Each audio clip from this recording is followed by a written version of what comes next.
हा. हरे कृष्णा. तर मागचे 2 शनिवार मी प्रवास करत असल्यामुळे तुमचा क्लास घेऊ शकलो नाही. तर आज पुण्यात परत आलेला आहे. तर आपण मागच्या शनिवारी रविवारी 50व्या श्लोकापर्यंत 11व्या अध्यायाचा जो 50वा श्लोक आहे तोपर्यंत आपण चर्चा केली होती, जिथे भगवान श्रीकृष्णांनी अर्जुनांना त्यांचे पहिले विश्वरूप दर्शन दाखवल्यानंतर चतुर्भुज रूप दाखवले आणि नंतर परत द्विभुज रूप दाखवले. हं?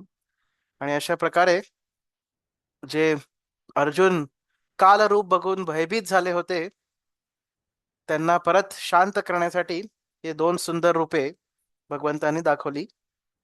तर याच्याविषयी आपण 50व्या श्लोकापर्यंत चर्चा केली होती. तर आता 51वा श्लोक आपण म्हणूया.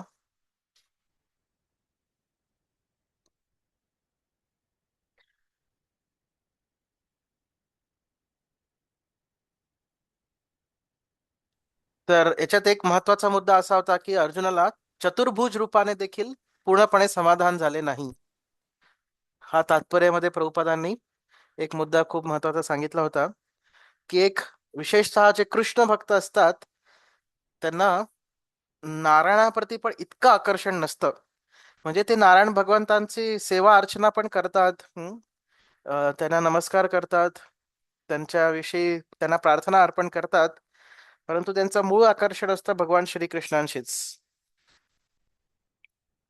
जसे गोपी ज्या होत्या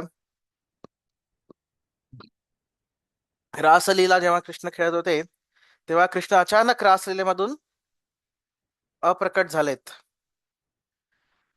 तर अशा परिस्थितीमध्ये गोपिका ज्या होत्या त्या फार व्याकुळ होऊन कृष्णाचा शोध घेत होते. आणि कृष्णाचा शोध घेता घेता गोपिका ज्या होत्या त्या सगळ्या एका विशिष्ट ठिकाणी आल्यात. ते ठिकाण अजूनही आहे पैठा नावाचं. वृंदावनात गोवर्धनाच्या जवळ आहे पैठा नावाचं गाव. तिथे जेव्हा गोपिका आल्यात तेव्हा कृष्णाने 4 चतुर्भुज रूप त्यांच्या समोर धारण केले. तर जेव्हा त्यांनी चतुर्भुज रूप बघितले गोपिकांनी, सगळ्या गोपिका लगेच त्यांनी दंडवत प्रणाम केला. सगळ्या गोपिकांनी प्रणाम केला त्या चतुर्भुज रूपाला आणि त्यांनी प्रार्थना म्हटल्या. परंतु त्यांनी प्रश्न काय विचारला, हे महान विष्णू, हे भगवान विष्णू, कृष्ण कुठे आहेत सांगा. तुम्ही आम्हाला कृष्ण कुठे आहेत ते सांगा. हम्म. तर कृष्णाचं जे द्विभुज रूप आहे ते इतकं सुंदर आहे, सौम्य वपू. हम्म. ते खूप सगळ्यात सुंदर रूप आहे. आणि ते रूप बघून मग दुसरं कुठलंच रूप बघायची भक्ताला इच्छा होत नाही. तर अर्जुनाची पण ही स्थिती होती. तर चतुर ते विश्वरूप किंवा विश्वरूप बघून अर्जुनाला आश्चर्य वाटले, कालरूप बघून अर्जुनाला भीती वाटली, चतुर्भुज रूप बघून अर्जुनाला आदर वाटला. परंतु या सगळ्या रूपांनी अर्जुन पूर्णपणे समाधानी झाले नाहीत. त्यांना कृष्णाचं द्विभुज रूप बघायचं होतं आणि म्हणून कृष्णाने ते परत त्यांचं जे मूळ द्विभुज रूप आहे ते अर्जुनाला दाखवलं. तर 51वा श्लोक. अर्जुन उवाच.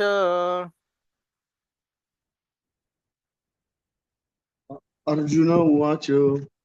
दृष्ट्वेदं मानुषं रूपम् दृष्ट्वेन मानुषं रूपं तव सौम्यं जनार्दन तव सौम्यं जनार्दन इदानीम् अस्मि संवृत्तः इदानीम् अस्मि संवृत्तं सचेताः प्रकृतिं गतः. सचेता प्रकृतीं गता. अर्जुनाने, हरे कृष्णा, दंडवत प्रणाम सर्वांना. अर्जुनाने जेव्हा श्रीकृष्णांना मूळ रूपामध्ये पाहिले तेव्हा तो म्हणाला, हे जनार्दन, हे अतिव सुंदर मनुष्य रूप पाहून मी आता शांतचित्त झालो आहे आणि मी आपल्या पूर्वस्थितीवर आलो आहे. हरे कृष्ण. हम्म. तर आता तात्पर्यामध्ये श्रील प्रभुपाद म्हणतात की हे शब्द मानुषम रूपम फार महत्वाचे आहेत. कारण यामध्ये फार स्पष्टपणाने सांगितलेलं आहे की भगवंत मूळतः द्विभुज रूपामध्ये आहेत. तर भगवंतांचं मूळ रूप आहे हे द्विभुज रूप आहे, आणि ते नंतर चतुर्भुज आणि नंतर विश्वरूप वगैरे दाखवू शकतात, परंतु त्यांचं मूळ जो जे स्वरूप आहे ते द्विभुजच आहे. परंतु याचा अर्थ असा नाही, मानुष्यम रूप याचा अर्थ काय आहे की मनुष्यासारखा रूप आहे. याचा अर्थ असं नाही की भगवंत साधारण मनुष्य आहेत. जर भगवंत साधारण मनुष्य असते तर ते त्यांचं विश्वरूप आणि चतुर्भुज रूप कसे दाखवू शकले असते? हं? आपल्यापैकी कोणी द्विभुज किंवा चतुर्भुज किंवा विश्वरूप दाखवू शकतं का? नाही दाखवू शकत. त्याचा अर्थ काय आहे? भगवंत हे जरी मानुषम रूपम आहे, जरी भगवंतांचा द्विभुज समान रूप आहे, तरी ते त्यांचं रूप दिव्य आहे. मूळ रूप जरी द्विभुज असलं, मनुष्यासारखं असलं, तरी ते रूप दिव्य आहे. हं. आणि प्रभुपाद म्हणतात, जर कोणी असं सांगत असेल की कृष्ण हे एक साधारण व्यक्ती आहे आणि अं, ब्रह्म वरचढ आहे कृष्णांपेक्षा, तर ते सगळ्यात मोठा अन्याय करत आहेत. हं. तर कृष्णाने आपलं विश्वरूप आणि चतुर्भुज विष्णू रूप दाखवलेलं आहे, तर मग ते साधारण व्यक्ती कसे असू शकतात? हं. हे प्रभुपाद म्हणतात. तर अशा प्रकारे जे मूर्ख टीकाकार असतात त्यांचे इथे प्रभुपाद खंडन करत आहेत. जे कृष्णाला साधारण मनुष्य समजतात त्यांचं खंडन प्रभुपाद या तात्पर्यामध्ये करत आहेत. आणि आपण बघतो की कसं द्विभुज रूप बघून अर्जुन आता पूर्णपणे शांत झालेले आहेत, समाधानी झालेले आहेत. 52वा श्लोक. श्री भगवान उवाच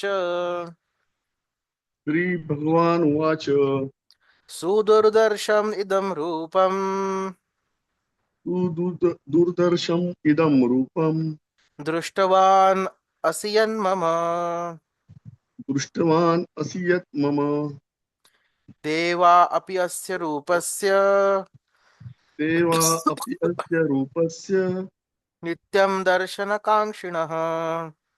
नित्यं दर्शनकांक्षिणः. श्री भगवान म्हणाले, हे अर्जुना, आता तू जे रूप पाहत आहेस त्याचे दर्शन होणे अतिशय दुष्कर आहे. देवता सुद्धा हे मधुर रूप पाहण्याची संधी प्राप्त करण्याच्या नित्य प्रयत्नात असतात. हरे कृष्ण. हम्म. तर हे फार महत्वाचा श्लोक आहे हा, कारण यामध्ये कृष्णाचं जे द्विभुज रूप आहे त्याला सुदूरदर्शन म्हटलेलं आहे. हं. तर प्रभुपाद तात्पर्यामध्ये म्हणतात की 48वा जो श्लोक होता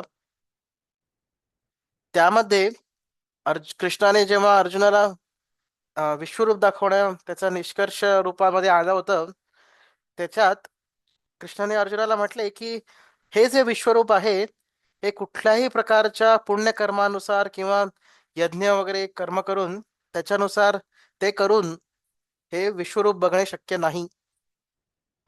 हम्म. तर विश्वरूप बघणे फार दुर्मिळ आहे, परंतु जे भगवंतांचं द्विभुज रूप आहे ते अजून दुर्मिळ आहे. तर आपण विश्वरूपाला दूरदर्शोहम असं म्हटले, तर जे द्विभुज रूप आहे ते दूरदर्शोहम असं म्हणता येईल. म्हणजे ते अजून कठीण आहे. प्रभुपाद म्हणतात तात्पर्यामध्ये की कोणी एखादा व्यक्ती तपस्या, वैदिक अभ्यास किंवा तात्विक जे तर्क आहेत त्यांच्यामध्ये थोडी भक्ती मिश्रित करून विश्वरूपाचे दर्शन करू शकतो. परंतु परंतु भक्ती, त्याच्यामध्ये भक्तीचं मिश्रण करणे जास्त आवश्यक आहे. जोपर्यंत भक्तीचं मिश्रण होत नाही तोपर्यंत विश्वरूप पण बघू शकणार नाही. हम्म. परंतु तरीही हे ज्ञानी योगी यांना विश्वरूप बघणे हम्म, थोडंफार शक्य आहे, जर त्यांनी त्याच्यामध्ये भक्तीचं मिश्रण केलं तर. त्यांचा ज्ञानामध्ये किंवा योग अभ्यासांमध्ये त्याने जर भक्तीचे मिश्रण केले तर त्यांना देखील विश्वरूप बघणे शक्य आहे. परंतु विश्वरूपाच्या पलीकडचा रूप आहे द्विभुज रूप कृष्णाचं. कारण मोठे मोठे देवता जसे ब्रह्मा आणि शिवजी, त्यांना देखील हे द्विभुज रूप फार दुर्मिळ आहे. जरी त्यांची इच्छा असते की त्यांना नेहमी भगवंतांचं द्विभुज रूप बघायचं असतं, तरीही त्यांना ते सहजासहजी हे रूप बघू शकत नाहीत. ब्रह्मा शिवजी असे मोठे मोठे देवी देवता देखील बघू शकत नाहीत. हम्म. तर प्रभुपाद सांगतात की श्रीमद भागवताच्या 10व्या स्कंदामध्ये सांगितलेलं आहे की जेव्हा कृष्ण त्यांच्या आईच्या देवकीच्या गर्भामध्ये होते, तेव्हा सगळे देवता, देवी देवता स्वर्गातून इकडे प्रकट झाले होते कृष्ण जन्म त्याचा एक आश्चर्य बघण्यासाठी. आणि अशा प्रकारे त्यांनी अनेक अनेक सुंदर सुंदर प्रार्थना अर्पण केल्या होत्या, जरी कृष्ण त्यांना दिसत नव्हते. ते अदृश्य रूपाने मध्ये गायीच्या गर्भात होते, तरी देवी देवतांनी त्यांना प्रार्थना अर्पण केल्या आणि ते वाट बघत होते की केव्हा कृष्णाचं दर्शन आम्हाला होईल. हम्म. तशा प्रकारे मोठ्या मोठ्या देवी देवतांना देखील कृष्णाचं द्विभुज रूप बघणं कठीण आहे. तर मूर्ख व्यक्ती कृष्णाला साधारण व्यक्ती समजतात आणि कृष्णाला नमस्कार न करता, आदरभाव न करता कृष्णाच्या मध्ये काहीतरी आहे असं त्यांना वाटतं. पण हे सगळे काही मूर्खपणाची लक्षणं आहेत. कृष्णाचं जे द्विभुज रूप आहे त्यांच्या आतमध्ये काही नाही आहे, परंतु तेच मूळ सच्चिदानंद रूप आहे. आणि ते बघण्याची इच्छा मोठे मोठे ब्रह्म शिव आदी देवता देखील करतात. म्हणून जो 9व्या अध्यायामध्ये हा श्लोक प्रभुपाद इथे उद्धृत करत आहेत. अवजानंती मामूढा मानुषीम तनुमाश्रितम. जेव्हा भगवंत त्यांच्या मनुष्य समान रूपामध्ये येतात, तेव्हा मूर्ख लोक त्यांची निंदा करतात. किंवा त्यांच्यामध्ये दोष काढतात. परंतु जसं ब्रह्मसंहिता आणि भगवद्गीता अशा सगळ्या वैदिक शास्त्रामध्ये सांगितलेलं आहे की कृष्णाचं जे रूप आहे हे पूर्णतः सच्चिदानंद रूप आहे आणि त्यांचं शरीर कधीच भौतिक शरीरासारखं नसते. हम्म.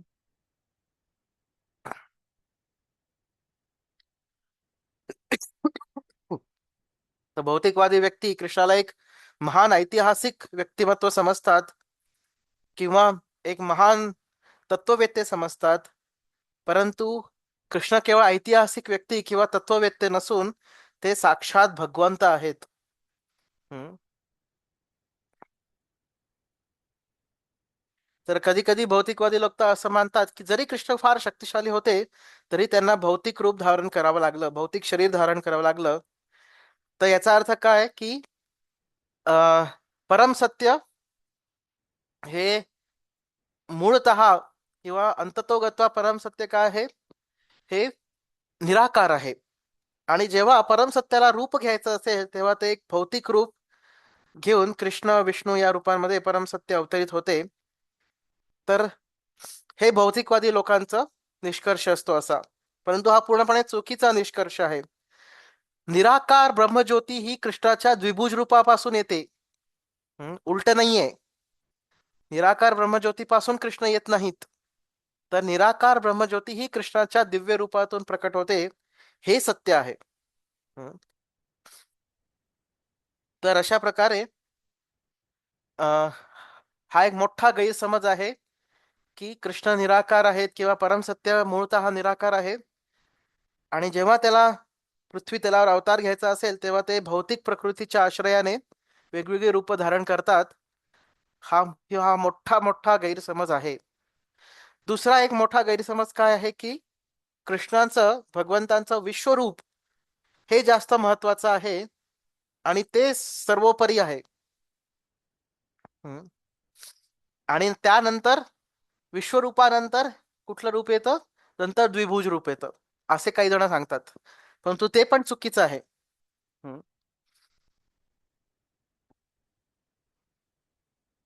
ते म्हणतात की विश्वरूप मूळ आहे आणि जे वैयक्तिक रूप आहे द्विभुज रूप हे कल्पना आहे.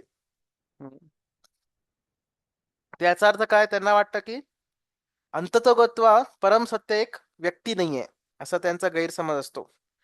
परंतु प्रभुपाद सांगतात की असं ह्या सगळे गैरसमज आहेत. कृष्णाचं द्विभुज रूप मूळ आहे. हम्म. आणि द्विभुज रूपापासून ब्रह्मज्योती तयार होते. ब्रह्मज्योती येते आणि त्यानुसार ब्रह्म जे आहे, निराकारवाद्यांचं ब्रह्म जे आहे, ज्याच्यामध्ये त्यांचं एकदम अंतिम ध्येय जे आहे, ते कृष्णाच्या द्विभुज रूपापासून तयार होतं. आणि विश्वरूप देखील कृष्णाच्या द्विभुज रूपापासूनच आलेलं आहे. द्वि विश्वरूपापासून द्विभुज रूप येत नाही. तर भगवंतांचं द्विभुज रूप हे मूळ रूप आहे. हम्म. तर ह्या सगळ्या गोष्टी जर खऱ्या अर्थाने आपल्याला समजून घ्यायच्या असतील, तर प्रभुपाद म्हणतात की त्यामुळे आपण कृष्णाविषयी अधिकृत व्यक्तींपासूनच ऐकायला पाहिजे. अनधिकृत व्यक्ती काही काही मानसिक तर्क करून फार चुकीचे गैरसमज पसरवतात आणि आपण त्याला बळी पडता कामा नये. हम्म. जर आपण व्यवस्थित रूपाने वैदिक शास्त्रांचा परंपरेमध्ये जर अभ्यास केला आणि अधिकृत व्यक्तींकडून जर आपण कृष्णाविषयी ऐकले, तर आपल्याला अं, कृष्णाविषयी खरी माहिती प्राप्त होईल. आणि त्याद्वारे कृष्णाविषयी आपण जर खरी माहिती वारंवार ऐकली, तर त्याद्वारे आपण कृष्ण जे आहेत हे आपल्याला एकदम प्रिय बनतील. नाहीतर आपल्याला कृष्णाविषयी प्रेम उत्पन्न होणार नाही. हम्म. तर म्हणून नाहम प्रकाश सर्वस्य योगमाया समावृत, कृष्ण स्वतःला योगमायेने झाकतात. जे पण कृष्णाचे भक्त नाही आहेत, ते कृष्णाला बघू शकत नाही. कृष्ण त्यांच्यासाठी स्वतःला योगमायेने झाकून घेतात. हम्म. तर परंतु जे कृष्णाची भक्ती करतात, त्यांना कृष्ण स्वतःच ते कृष्णाला स्वतःच प्रेरित होतात आणि त्यांना कृष्णाचं दर्शन होऊ शकते. हम्म. तर अशा प्रकारे जे कृष्णाला पूर्णपणे शरणागत आहेत, तेच पूर्णपणे परम सत्याची माहिती पूर्णपणे त्यांनाच असू शकते. तेच परम सत्याला समजू शकतात. हम्म. आणि अशा प्रकारे कृष्ण भावना भावित बनून एक व्यक्ती त्याचे आध्यात्मिक डोळे उघडू शकतात आणि त्याद्वारे त्यांना कृष्णाचा साक्षात्कार होऊ शकतो. प्रेमांजन चरित भक्ती विलोचनेन संत सदैव हृदयेषु विलोकयन्ति, यम श्याम सुंदरम अचिंत्य गुणस्वरूपम गोविंदमादिपुरुषम तमहम भजामी. तर ज्यांचे डोळे प्रेमरूपी अंजन ज्यांच्या डोळ्यामध्ये लावलेलं आहे, असेच व्यक्ती कृष्णाचं दर्शन करू शकतात. तर मोठे मोठे देवी देवता देखील असं दर्शन करू शकत नाही. हम्म. तर त्यामुळे जरी त्यांची आशा असते, त्यांची इच्छा असते, तरी त्यांना हे द्विभुज दर्शन करणे कठीण आहे. हम्म. तर अशा प्रकारे विश्वरूपाचं दर्शन करणं देखील फार कठीण आहे. पण त्यापेक्षा कठीण आहे द्विभुज रूपाचं दर्शन करणे. आणि त्यामुळे या श्लोकामध्ये हा शब्द आहे सुदुर्दर्शोहम, की भगवंताचं द्विभुज रूप अजून दुर्मिळ आहे विश्वरूपापेक्षाही. हम्म. ही एक महत्वाची बाब या श्लोकामध्ये कृष्णाने सांगितलेली आहे. तर आता आपण 53वा श्लोक म्हणूया. नाहम वेदैर्न तपसा नाहं वेदेन तपसा न दानेन चेज्जया न दानेन न चेच्य शक्य एवं विदो द्रष्टुम शक्य एवं विधौ दृष्टम् दृष्टवानसि मां यथा. दृष्टवान असि माम यथा. तुझ्या दिव्य चक्षुंद्वारे तू जे रूप पाहत आहेस ते केवळ वेदाध्ययनाने, कठोर तपाने, दानाने किंवा पूजेने जाणणे शक्य नाही. या साधनांद्वारे कोणीही मला माझ्या मूळ स्वरूपामध्ये पाहू शकत नाही. हरे कृष्ण. हो. तर परत तात्पर्यांमध्ये प्रभुपाद सांगतात की कृष्ण पहिले देवकी आणि वसुदेव सोबत समोर चतुर्भुज रूपाने उपस्थित झाले होते आणि त्यानंतर त्यांनी द्विभुज रूप दाखवले. तर हे सगळे जे भगवंतांचे आश्चर्यकारक की कथा आहेत, लीला आहेत, या नास्तिकवादी किंवा ज्यांच्यामध्ये भक्ती नाहीये, अशा लोकांना समजणे फार कठीण आहे. तर ज्यांनी केवळ वैदिक शास्त्रांचा अभ्यास केवळ व्याकरणाद्वारे केलेला आहे किंवा केवळ एक अकॅडमिक एक शैक्षणिक पद्धती म्हणून केलेला आहे, अशा लोकांना कृष्णाला समजणे कठीण आहे. किंवा जे केवळ मंदिरामध्ये जातात आणि एक औपचारिकता म्हणून कृष्णाला नमस्कार करतात, त्यांना देखील कृष्णाविषयीच्या सत्य जे आहे कृष्णाविषयीचं किंवा कृष्णाविषयीच्या खऱ्या गोष्टी आहेत, ही सगळी माहिती त्यांना देखील कळणे किंवा समजणे शक्य नाही. हम्म. जरी ते मंदिराला भेट देत असली तरी ते कृष्णाला समजू शकत नाही. आपण बघतो की आपल्या मंदिरामध्ये हजारो लाखो लोक येतात. हम्म. परंतु केवळ दर्शन घेऊन चालले जातात. आणि जर आपण विचारलं त्याला तुमचं कृष्णाविषयी काय समज आहे, तुम्ही कृष्ण म्हणजे काय समजता? अरे हे तर काय एक मूर्ती आहे, दगडाची मूर्ती आहे असे म्हणतात. कृष्ण हा एक मोठे राजकीय नेता होते, हा त्यांनी कुरुक्षेत्राचं युद्ध घडवलं, असे काही काही गैरसमज ते पसरवतात. जरी मंदिरामध्ये येत आहेत, जरी दर्शन घेत आहेत, जरी नमस्कार करीत आहेत, परंतु कृष्णाविषयीची जी समज आहे ती त्यांची फार अपरिपक्व किंवा चुकीची समज असते.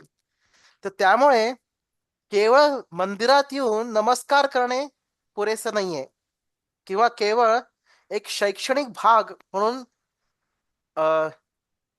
भगवद्गीतेचं अध्ययन करणं देखील हं, पुरेसं नाहीये. एकदा शिला प्रभुपादांचे काही शिष्य अमेरिकेमध्ये, त्यांनी असं ऐकलं की अ, कोणी एक व्यक्ती आहे अमेरिकेतला, तो त्याने चैतन्य चरितामृतामध्ये पीएचडी केलेलं होतं. त्यांना वाटलं अरे हा तर महान भक्त असेल, चैतन्य चरितामृत मध्ये, ते पण अमेरिकेमध्ये, ते पण पीएचडी केलाय. पण त्याला वाटलं चला आपण याला याला याला जाऊन भेटूया, म्हणून ते त्याच्या घरी गेले. आणि जेव्हा त्या व्यक्तीने दार उघडले तेव्हा भक्तांनी म्हटले हरी बोल. आणि तो म्हटला व्हॉट हरी बोल, काय हरी बोल म्हणताय तुम्ही? त्यांनी म्हटले आम्ही असं ऐकलं की तुम्ही चैतन्य चरितामृत मध्ये पीएचडी केलेली आहे, म्हणून म्हणून आम्ही तुम्हाला भेटायला आलो, आम्ही हरे कृष्णाचे भक्त आहोत. तर तो एका हाताने सिगरेट फुकत होता, सिगार, आणि दुसऱ्या हाताने दुसरे आणि तोंडाने म्हणत होता, हो हो मी चैतन्य चरितामृत मध्ये पीएचडी केलेली आहे, मला माहिती आहे चैतन्य महाप्रभू, मला माहिती आहे नित्यानंद प्रभू, मला माहिती आहे त्यांच्या जगन्नाथपुरी लीला, सगळं माहिती आहे मला. हं? अरे माहिती असून सिगरेट कसा काय फुकतोय? याचा अर्थ काय? केवळ ती एक माहिती आहे, त्याच्यामध्ये त्यांच्या हृदयाचं काहीच परिवर्तन झालेलं नाही. तर असं केवळ एक शैक्षणिक भाग म्हणून भगवद्गीतेचा अभ्यास केल्याने करणे पुरेसे नाही. किंवा केवळ मंदिरामध्ये केवळ येऊन माथा टेकणे, जे भारतीयांमध्ये फार एक रीतिरिवाज आहे की मंदिरात जाणे, घंटा वाजवणे, एक पैसा टाकणे, 1 रुपया टाकणे हुंडीमध्ये, आणि नमस्कार करून आपले टाइमपास करणे. हम्म. या गोष्टींनी आपल्याला, केवळ एवढं करून आपल्याला कृष्णाविषयी खरं ज्ञान प्राप्त होऊ शकत नाही. म्हणून कृष्णाविषयी जर खरं ज्ञान जर प्राप्त करायचं असेल, तर त्यासाठी आपल्याला भगवंतांची भक्ती करणं आवश्यक आहे. हम्म. तर जेव्हा व्यक्ती भक्ती करतो तेव्हाच त्यांना भगवंतांविषयीचं खरं ज्ञान प्राप्त होतं. आणि या भक्तीची सुरुवात कशी होते? सुरुवात होते श्रवणद्वारे. हम्म. तर बऱ्याचदा आपण बघतो मंदिरात, मी कधी कधी निरीक्षण करतो की आपला क्लास चालू असतो, भागवतम क्लास, आणि बरेच लोक येतात. विशेषतः रविवारी वगैरे पण बघतो बरेच लोक येतात, दर्शन घेतात, आणि क्लासकडे बघतात, हा इथे काहीतरी प्रवचन चालू आहे, आणि चालले जातात. त्यांना प्रवचन ऐकण्यामध्ये एक 5-10 मिनिटं बसून तरी कमीत कमी ऐकावे असे बऱ्याच लोकांना वाटत नाही. तर त्या कारणाने त्यांचे जी कृष्णाविषयीची जी समज आहे ही नेहमी अपरिपक्वच राहते. कारण ते भक्ती करत नाहीये, ते केवळ एक रीतिरिवाज करत आहेत. परंतु जर आपण भगवंतांचे जे अधिकृत भक्त आहे त्यांच्यापासून जर श्रवण केले, तर आपल्याला हे कृष्णाची विविध रूपे आणि त्यांच्याविषयीचं जे खरं ज्ञान आहे हे प्राप्त होऊ शकेल. हम्म. तर केवळ माहिती असणे हे पुरेसं नाही, तर आपल्याला ज्ञान असणे आवश्यक आहे. ज्ञान आणि माहिती याच्यात फरक आहे. आणि केवळ ज्ञान असून कामाचे नाही, परंतु आपल्या त्याचा साक्षात्कार घडणे आवश्यक आहे. हम्म. तर माहिती पासून ज्ञान जर आपल्याला त्याच्या ज्ञानाच्या स्तरावर यायचे असेल तर आपल्याला श्रवण करणे आवश्यक आहे. जे अधिकृत भक्त आहेत त्यांच्याकडून श्रवण केले तर आपली केवळ माहिती, बऱ्याचदा ती चुकीची माहिती पण असेल, परंतु खरं ज्ञान आपल्याला प्राप्त होऊ शकेल जर भक्तांकडून जर आपण श्रवण केले तर. आणि आपण जे काही अधिकृत भक्तांकडून श्रवण केले आहे ते जर आपल्या जीवनामध्ये त्याचं अवलंबन केलं आणि भक्तीचे कार्य त्याच्यामध्ये आपण स्वतःला संलग्न केलं तर हळूहळू त्याचं रूपांतर होईल साक्षात्कारामध्ये. आणि या साक्षात्काराद्वारे आपण पूर्णपणे कृष्ण भावना भावित होऊ शकतो. तर हे भक्तीचं विज्ञान आहे. तर या श्लोकामध्ये भगवान श्रीकृष्णांनी नकारात्मक गोष्टी वापरून भक्तीचं गुणगान केलेलं आहे. तर कृष्णाने वेगवेगळे पंथ सांगितलेले आहेत. हम्म, की त्यांनी जे पहिला अध्याय ते 6व्या अध्यायामध्ये वेगवेगळे पंथ सांगितले होते. ध्यान योग, कर्मयोग, ज्ञान योग, हे सगळ्या योग जे आहेत याद्वारे आपण कृष्णाला खऱ्या अर्थाने बघू शकणार नाही असे कृष्ण या श्लोकामध्ये सांगत आहेत. हम्म. तर जरी कोणी कर्मयोगाचे अभ्यास केला, कोणी ज्ञान योगाचा किंवा ध्यान योगाचा, अष्टांग योगाचा अभ्यास केला, तरीही कृष्णाचं जे द्विभुज रूप आहे ते बघणे शक्य नाही. हम्म. तर याचा अर्थ काय की पहिले 6 अध्यायांमध्ये जरी कृष्णाने वेगवेगळे योग सांगितले होते तरीही सगळ्यात महत्वाचा योग आहे तो म्हणजे भक्ती योग. केवळ भक्ती योगाद्वारेच आपण भगवान श्रीकृष्णांचं द्विभुज रूपाचं आपण दर्शन करू शकतो. तर आता कृष्णांना बघण्यासाठी कुठली पद्धती वापरावी जेणेकरून आपण खरोखर कृष्णाचं दर्शन करू शकू, तर ते 54व्या श्लोकामध्ये सांगितलेले आहे. फार महत्वाचा श्लोक आहे, पाठांतराचा श्लोक आहे आणि खूपच महत्वाचा श्लोक आहे. म्हणजे याद्वारे पूर्णपणे स्पष्ट होतं कृष्णाला कसं बघू शकतो आपण. भक्त्या त्वनन्या शक्य भक्त्या त्वनन्नया शक्य अहमेवं विधोर्जन अहमेवं अहम् एवं विदुर्जन विदुर्जन ज्ञातुं द्रष्टुं च तत्त्वेन ज्ञातुं ज्ञातुं द्रष्टुं च दृष्टुं तत्त्वेन च तत्त्वेन प्रवेष्टुं च परं तप. प्रवेष्टुं च प्रवेष्टुं परन्तप. च परन्तपः. हे वाचा अर्जुना, माताजी.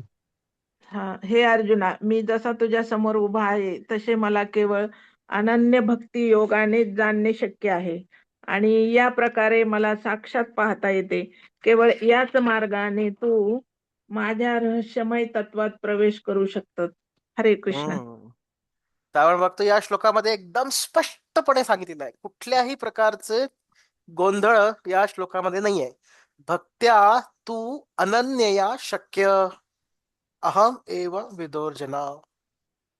हे अर्जुना, तू मला केवळ अनन्य भक्तीद्वारेच समजू शकतो. मी जसा आहे तसा तुझ्या समोर जसा उभा आहे द्विभुज रूपामध्ये असे मला समजणे केवळ अनन्य भक्तीद्वारे शक्य आहे. आणि माझे रहस्य समजण्यासाठी ही अनन्य भक्तच आवश्यक आहे. एकदम स्पष्टपणे सांगितलेलं आहे. हम्म. तर काही काही जण म्हणतात की भगवद्गीता कर्मयोग सांगते, परंतु हा श्लोक आपण त्यांना सांगू शकतो भक्त्या तू अनन्यया शक्य. अर्थात त्यांची कर्मयोगाची पण व्याख्या चुकीची असते. लोकांना वाटतं की मी माझं कार्य जर प्रामाणिकपणे केले तर तो कर्मयोग आहे. नाही, तो कर्मयोग नाही, ते कर्म आहे. त्याला कर्मयोग नाही म्हणता येणार. हम्म. काही काही जण म्हणतात की मी जर माझ्या कुटुंबाची फार चांगल्या प्रकारे जर व्यवस्था केली, त्यांची फार चांगल्या प्रकारे जर त्यांचं भरण पोषण केलं कुटुंबाचं, तर हा कर्मयोग आहे. बिलकुल नाही, हा कर्मयोग नाहीये. हे कर्म आहे. कर्मयोग म्हणजे तिथे कृष्णाशी संबंध असणं आवश्यक आहे, तरच त्याला कर्मयोग म्हणतात. ज्ञानयोग म्हणजे कृष्णाशी संबंध आवश्यक आहे, म्हणजे त्याला ज्ञानयोग म्हणतात. नाहीतर ते ज्ञान होईल, ज्ञानयोग होणार नाही. हम्म. तर जर आपल्या कुटुंबाची काळजी व्यक्ती कृष्णाला केंद्रबिंदू ठेवून करत असेल तर त्याला कर्मयोग म्हणता येईल. हम्म. परंतु केवळ कर्मयोगाने किंवा ध्यानयोगाने देखील कृष्णाला द्विभुज रूपांमध्ये कृष्ण भगवंतांना समजणे शक्य नाही. त्यासाठी अनन्य भक्तियोगच करणे आवश्यक आहे, हे या श्लोकामध्ये सांगितलेले आहे. हम्म. तशा प्रकारे प्रभुपाद म्हणतात की जे अनधिकृत टीकाकार असतात ते भगवद्गीता तर्कवितर्कच्या पद्धतीद्वारे समजण्याचा प्रयत्न करतात, परंतु ते केवळ त्यांचा वेळ वाया घालवत आहेत, दुसरं काही नाही. हम्म.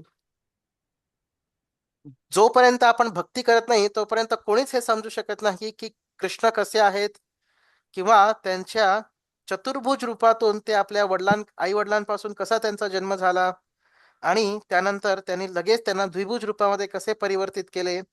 या सगळ्या गोष्टी तर्कवितर्कांद्वारे समजणे फार कठीण आहे. हम्म. परंतु प्रभुपाद म्हणतात, जे फार अनुभवी विद्यार्थी आहेत, वैदिक शास्त्रांचे अनुभवी विद्यार्थी आहेत, ते वैदिक शास्त्रांचा अधिकृत अभ्यास करून कृष्णाला व्यवस्थितपणे जाणू शकतात. हम्म. तर त्यासाठी काय करायचं? प्रभुपाद म्हणतात की त्यासाठी अनेक अनेक नीती नियम आहेत. नियमांचं पालन करणे हे आवश्यक आहे. जर आपल्याला कृष्णाला समजले जर आपल्याला कृष्णाला समजायचं असेल तर त्यासाठी शास्त्रांमध्ये जे नीती नियम दिलेले आहेत ते पालन करणे फार आवश्यक आहे. तर कधी कधी कोणाला वाटत असेल की हे 4 नियम आणि कृष्णाला जाणणे याचा काय संबंध आहे? परंतु जोपर्यंत व्यक्ती 4 नियमांचं पालन करत नाही तोपर्यंत त्याची बुद्धी विकसित होत नाही कृष्णाला समजण्यासाठी. त्याची बुद्धी संकुचित राहते आणि त्याद्वारे ते कृष्णाला समजू शकत नाही. त्यांचं हृदय कलुषित राहतं. कलुषित हृदयापासून कृष्णाला समजणं शक्य नाही. जसं आपण बघितलं की हा जो प्रोफेसर होता, जरी त्याने चैतन्य चरितामृत मध्ये PhD केली होती तरीही तो कृष्णाला आणि चैतन्य महाप्रभूंना समजू शकत नव्हता. तो सिगरेट फुकत होता. त्याचा अर्थ काय? त्याचं हृदय अजूनही कलुषित आहे, त्यामुळे त्याला खरं चैतन्य चरितामृत समजलेलंच नाही. जरी त्याला माहिती आहे परंतु खरं चैतन्य चरितामृत त्याला अजून समजलेलं नाहीये. तर एकदा एक व्यक्ती होता, त्याने परमपूज्य राधानाथ महाराजांना म्हटले की मी सगळ्या वैदिक शास्त्रांमध्ये PhD केलेली आहे आणि माझा असा निष्कर्ष आहे की कृष्ण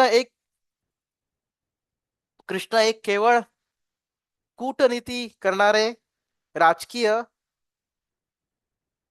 व्यक्ती आहेत आणि एक कामुक व्यक्ती आहे जे दुसऱ्यांच्या स्त्रियांच्या मागे धावतात. आणि तुम्ही अशा कृष्णाची का पूजा करता, जे दुसऱ्या स्त्रियांच्या मागे धावतात आणि राजकीय कट रचतात? हे काय याला तुम्ही भगवान मानतात? हे काय विचित्र आहे. तर परमपूज्य राधानाथ महाराज ते हसले आणि त्यांनी त्याला म्हटले, हे मित्रा, तू PhD केली आहेस पण तू KG पण पास केलं नाहीयेस. तर KG पास न करता तू PhD केलीस, ही तुझी समस्या आहे. तू अजून KG किंडर गार्डन पण पास केलं नाहीये. पहिला वर्ग, दुसरा वर्ग हे पास न करता तू PhD मध्ये घुसलास. त्यामुळे तुला खरा अर्थ समजलाच नाही कृष्णाचा. तू कृष्णाला समजूच शकला नाही, असे परमपूज्य राधानाथ स्वामी महाराज त्याला म्हटले. तर अशा प्रकारे आपण बघतो की जरी व्यक्तीने वैदिक शास्त्रांचा अभ्यास केला असेल पण केवळ एक शैक्षणिक अभ्यास केला, जर अधिकृत व्यक्तींकडून श्रवण केले नाही किंवा भक्ती केली नाही तर त्यांना कृष्णाविषयी खरी समज येणे फार कठीण आहे.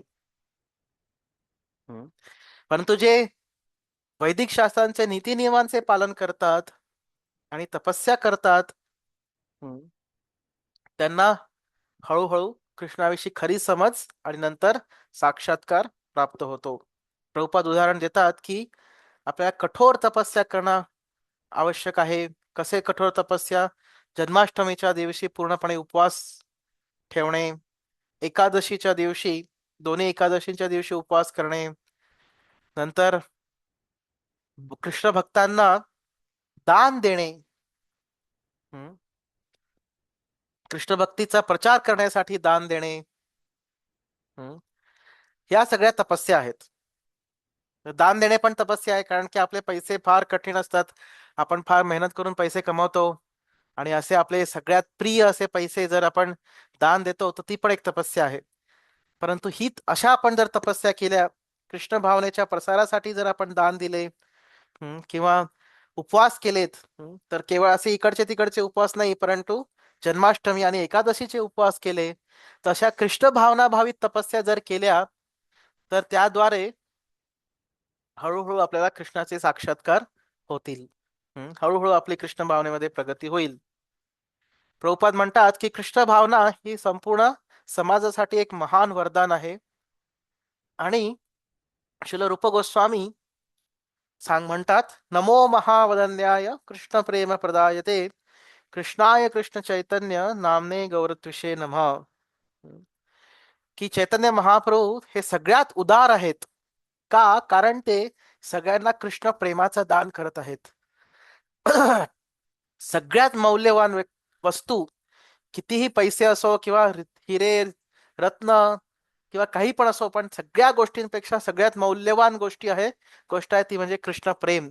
आणि याचं दान श्री चैतन्य महाप्रभू करत आहेत आणि ते पूर्णपणे मोफत दान करत आहेत. त्यामुळे चैतन्य महाप्रभू सगळ्यात महान दानी आणि महान व्यक्ती आहेत. तर असा कृष्ण भावनेचा प्रसार करण्यासाठी जर कोणी थोडं दान देत असेल तर ही सगळ्यात मोठे दान आहे. कृष्ण भावनेचा प्रसार करण्यासाठी कृष्ण भक्तांना किंवा भगवंतांना दान देणे हे सगळ्यात महत्वाचं दान आहे. आणि अशा प्रकारे अजून वेगवेगळ्या तपस्या पण प्रभुपादांनी सांगितल्या आहेत. कसं भगवंतांच्या मंदिरामध्ये जाऊन त्यांच्या विग्रहाची अर्चना करणे, त्यांची सेवा करणे. आता काय करू बाई? हरे कृष्णा, म्यूट करा.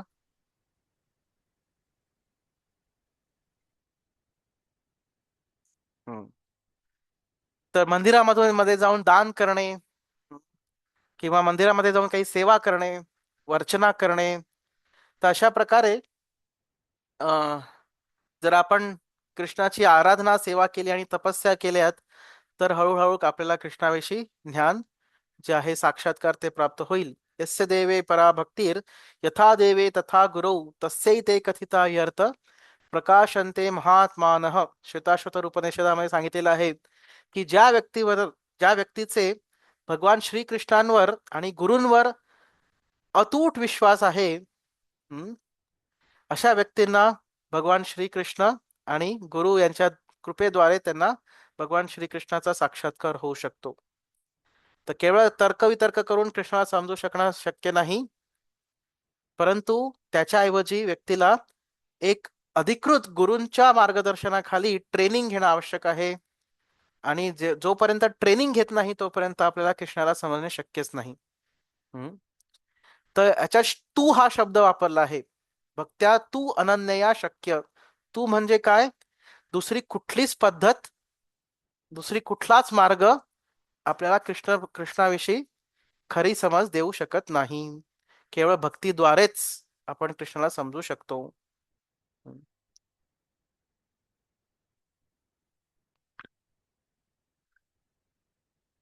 पुढे प्रभुपाद म्हणतात की भगवंतांचं जे विश्वरूप आहे ते तात्कालिक आहे आणि चतुर्भुज रूप आणि द्विभुज रूप ही शाश्वत रूपे आहेत, आध्यात्मिक रूपे आहेत. आणि विश्वरूप हे तात्कालिक आहे. त्वद अन्येन न दृष्टपूर्वन. तर याच्या आधी कोणीच विश्वरूपाचं दर्शन केलं नव्हतं. तर प्रभुपाद म्हणतात याचा अर्थ काय आहे की भक्तांमध्ये हे विश्वरूप दाखवायची काहीच गरज नव्हती, परंतु अर्जुनाने विनंती केली आणि त्यामुळे कृष्णाने हे रूप त्यांना दाखवलं होतं. कशासाठी दाखवलं होतं? की जेणेकरून कोणी या जगामध्ये स्वतःला भगवंत म्हणून घोषित करणार नाही. साधारण व्यक्ती जर कोणी स्वतःला भगवंत म्हणून घोषित करत असेल, साधारण व्यक्ती, तर त्याला पहिले आपण म्हणू शकतो तुझं विश्वरूप दाखव. कृष्णाने कसं त्यांचं विश्वरूप दाखवलं होतं अर्जुनाला, तुला पण विश्वरूप दाखवावं लागेल तरच तू भगवंत आहेत. हे सिद्ध करण्यासाठी कृष्णाने अर्जुनाला विश्वरूप दाखवले होते. परंतु भक्तांना जास्त विश्वरूप वगैरे बघण्याची जास्त गरज नसते किंवा इच्छा पण नसते.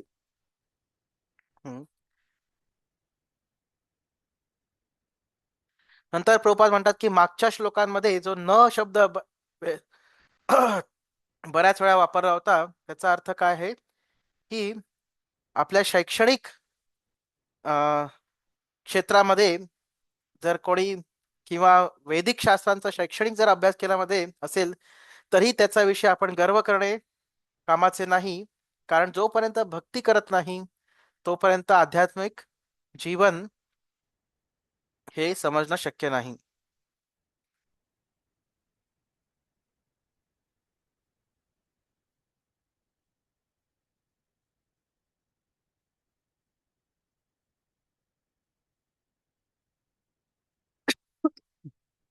जे कृष्ण भक्ती करत नाही, रूपात निक्षून सांगत आहेत की जे कृष्ण भक्ती करत नाहीत त्यांनी भगवद्गीतेवर टीका टिप्पणी करण्याचा प्रयत्न करू नये. हं?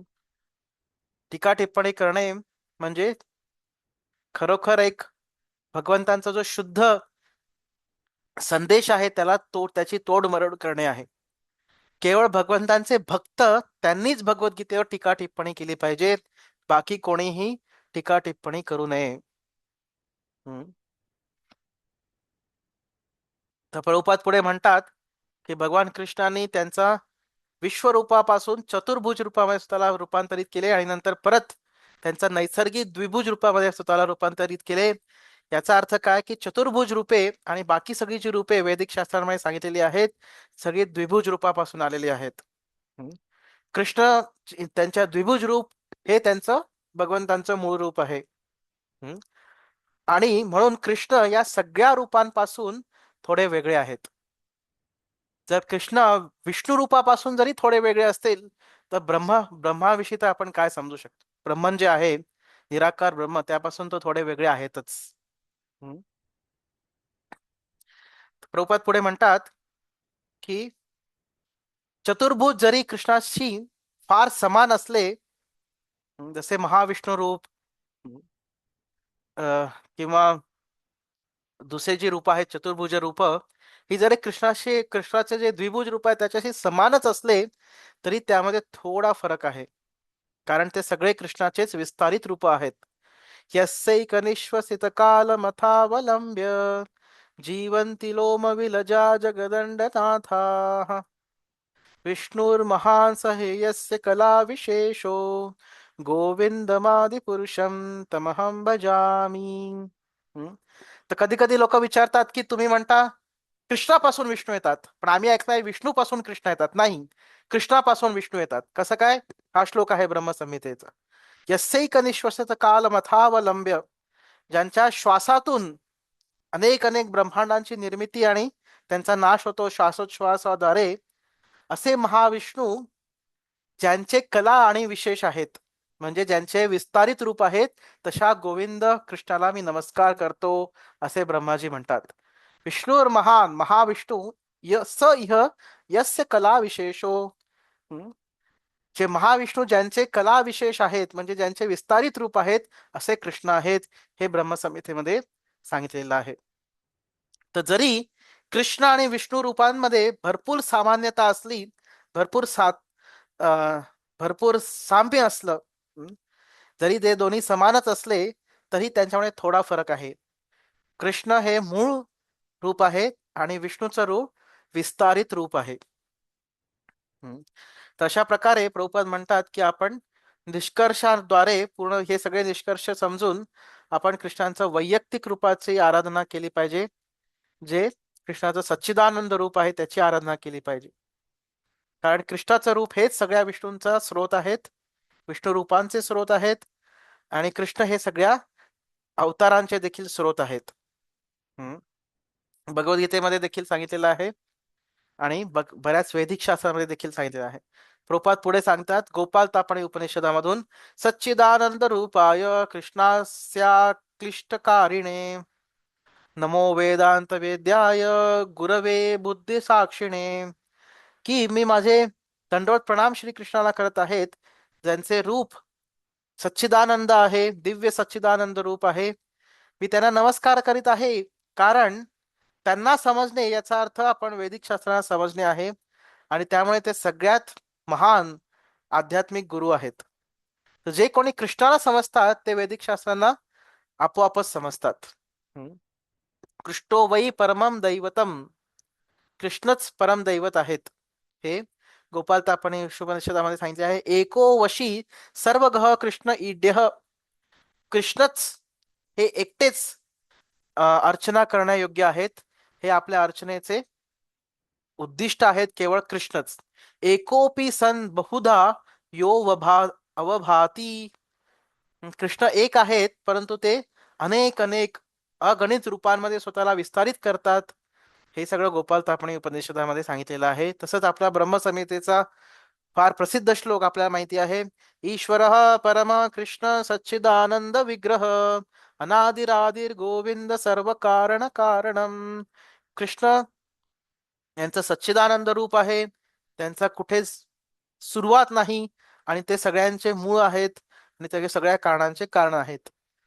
तर हे प्रभुपाद अनेक अनेक वारंवार प्रभुपाद अनेक अनेक शास्त्रीय श्लोक उद्धृत करून आपला हे समजून सांगत आहेत की कृष्ण कसे मूळ पुरुष आहेत.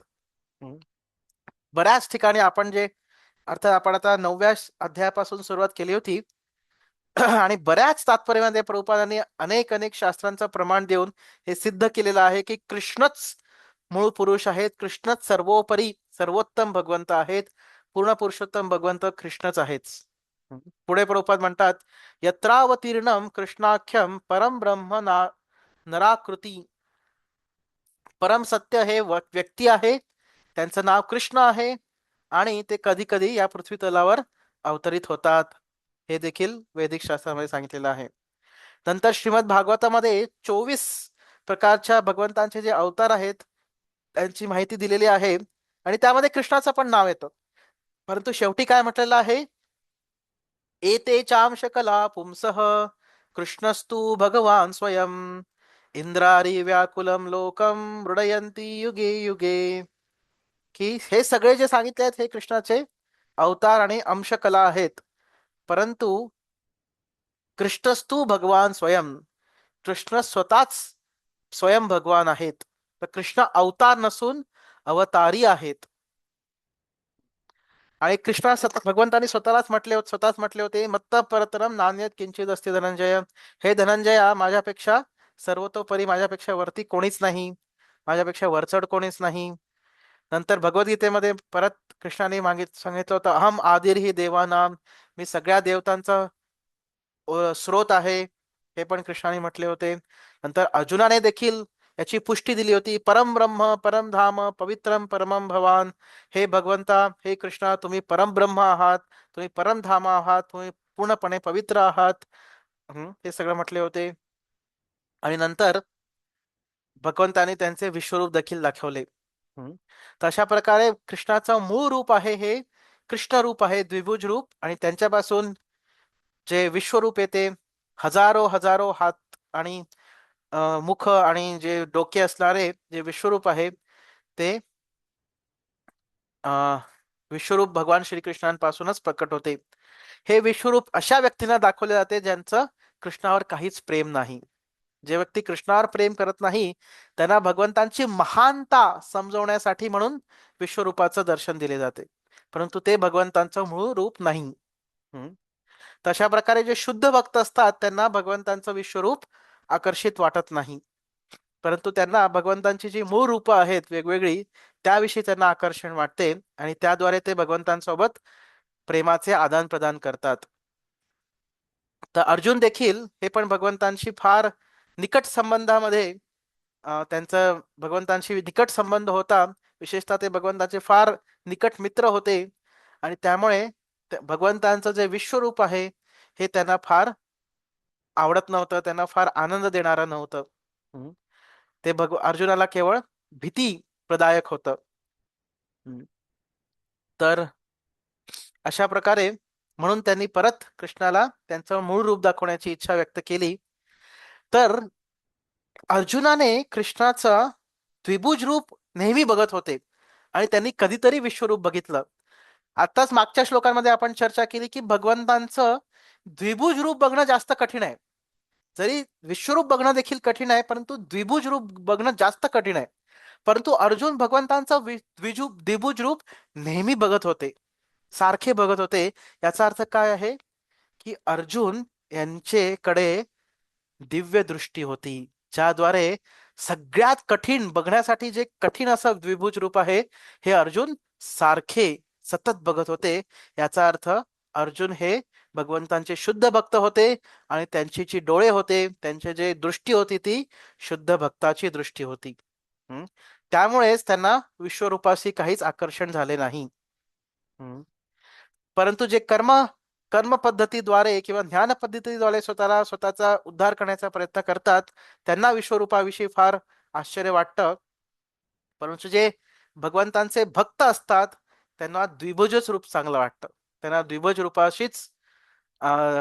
रूपाविषयीच आकर्षण वाटतं.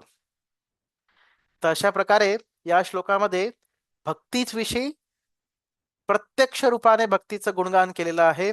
अनन्य शब्द वापरून भगवंतांनी काय सांगितलेलं आहे की भक्ती ही अनन्य असली पाहिजे, म्हणजे त्यामध्ये कर्म आणि ज्ञानाचं मिश्रण असता कामा नये.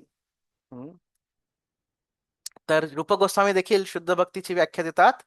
अन्या अभिलाषिता शून्यम ज्ञान कर्मादि अनावृतम आनुकुल्येन कृष्णानुसेवनम भक्तीर उत्तमा. उत्तमा भक्ती म्हणजे जिथे अन्य अभिलाषिता शून्यम, दुसऱ्या कुठलीही प्रकारची इच्छा नाहीये. ज्ञान कर्मादि अनावृतम, ज्ञान आणि कर्माद्वारे जी आवृत होत नाही अशी भक्ती म्हणजे शुद्ध भक्ती आहे. प्रवेष्टुम शब्द याचा अर्थ काय आहे की प्रवेश करणे, म्हणजे जशा प्रकारे आपण एखाद्या शहरामध्ये प्रवेश करतो तशा प्रकारे भगवंतांच्या धामामध्ये प्रवेश करणे.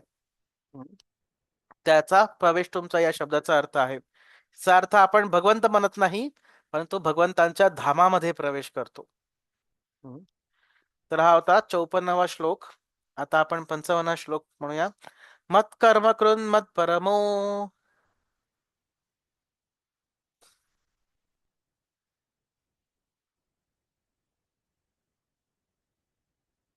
मद्भक्तः संगवर्जितः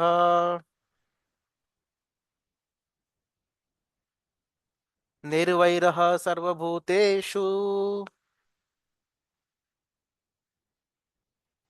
इह स मामिति पांडव.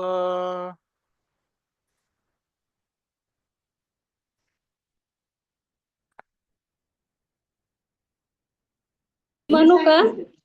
हा, वाचा. हा.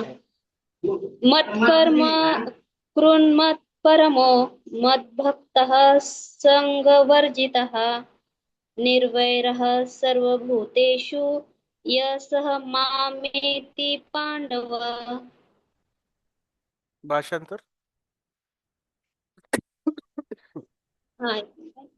हे अर्जुना, जो सकाम कर्म आणि तर्कवादांच्या संघातून मुक्त होऊन माझ्या विशुद्ध भक्तीमध्ये संलग्न होतो, तो माझ्या प्रित्यार्थ कर्म करतो, मला आपल्या जीवनाचे परम लक्ष्य मानतो आणि सर्व प्राणी मात्रांशी मित्रत्वाने वागतो, तो निश्चितपणे मला प्राप्त होतो. हरे कृष्ण. हा.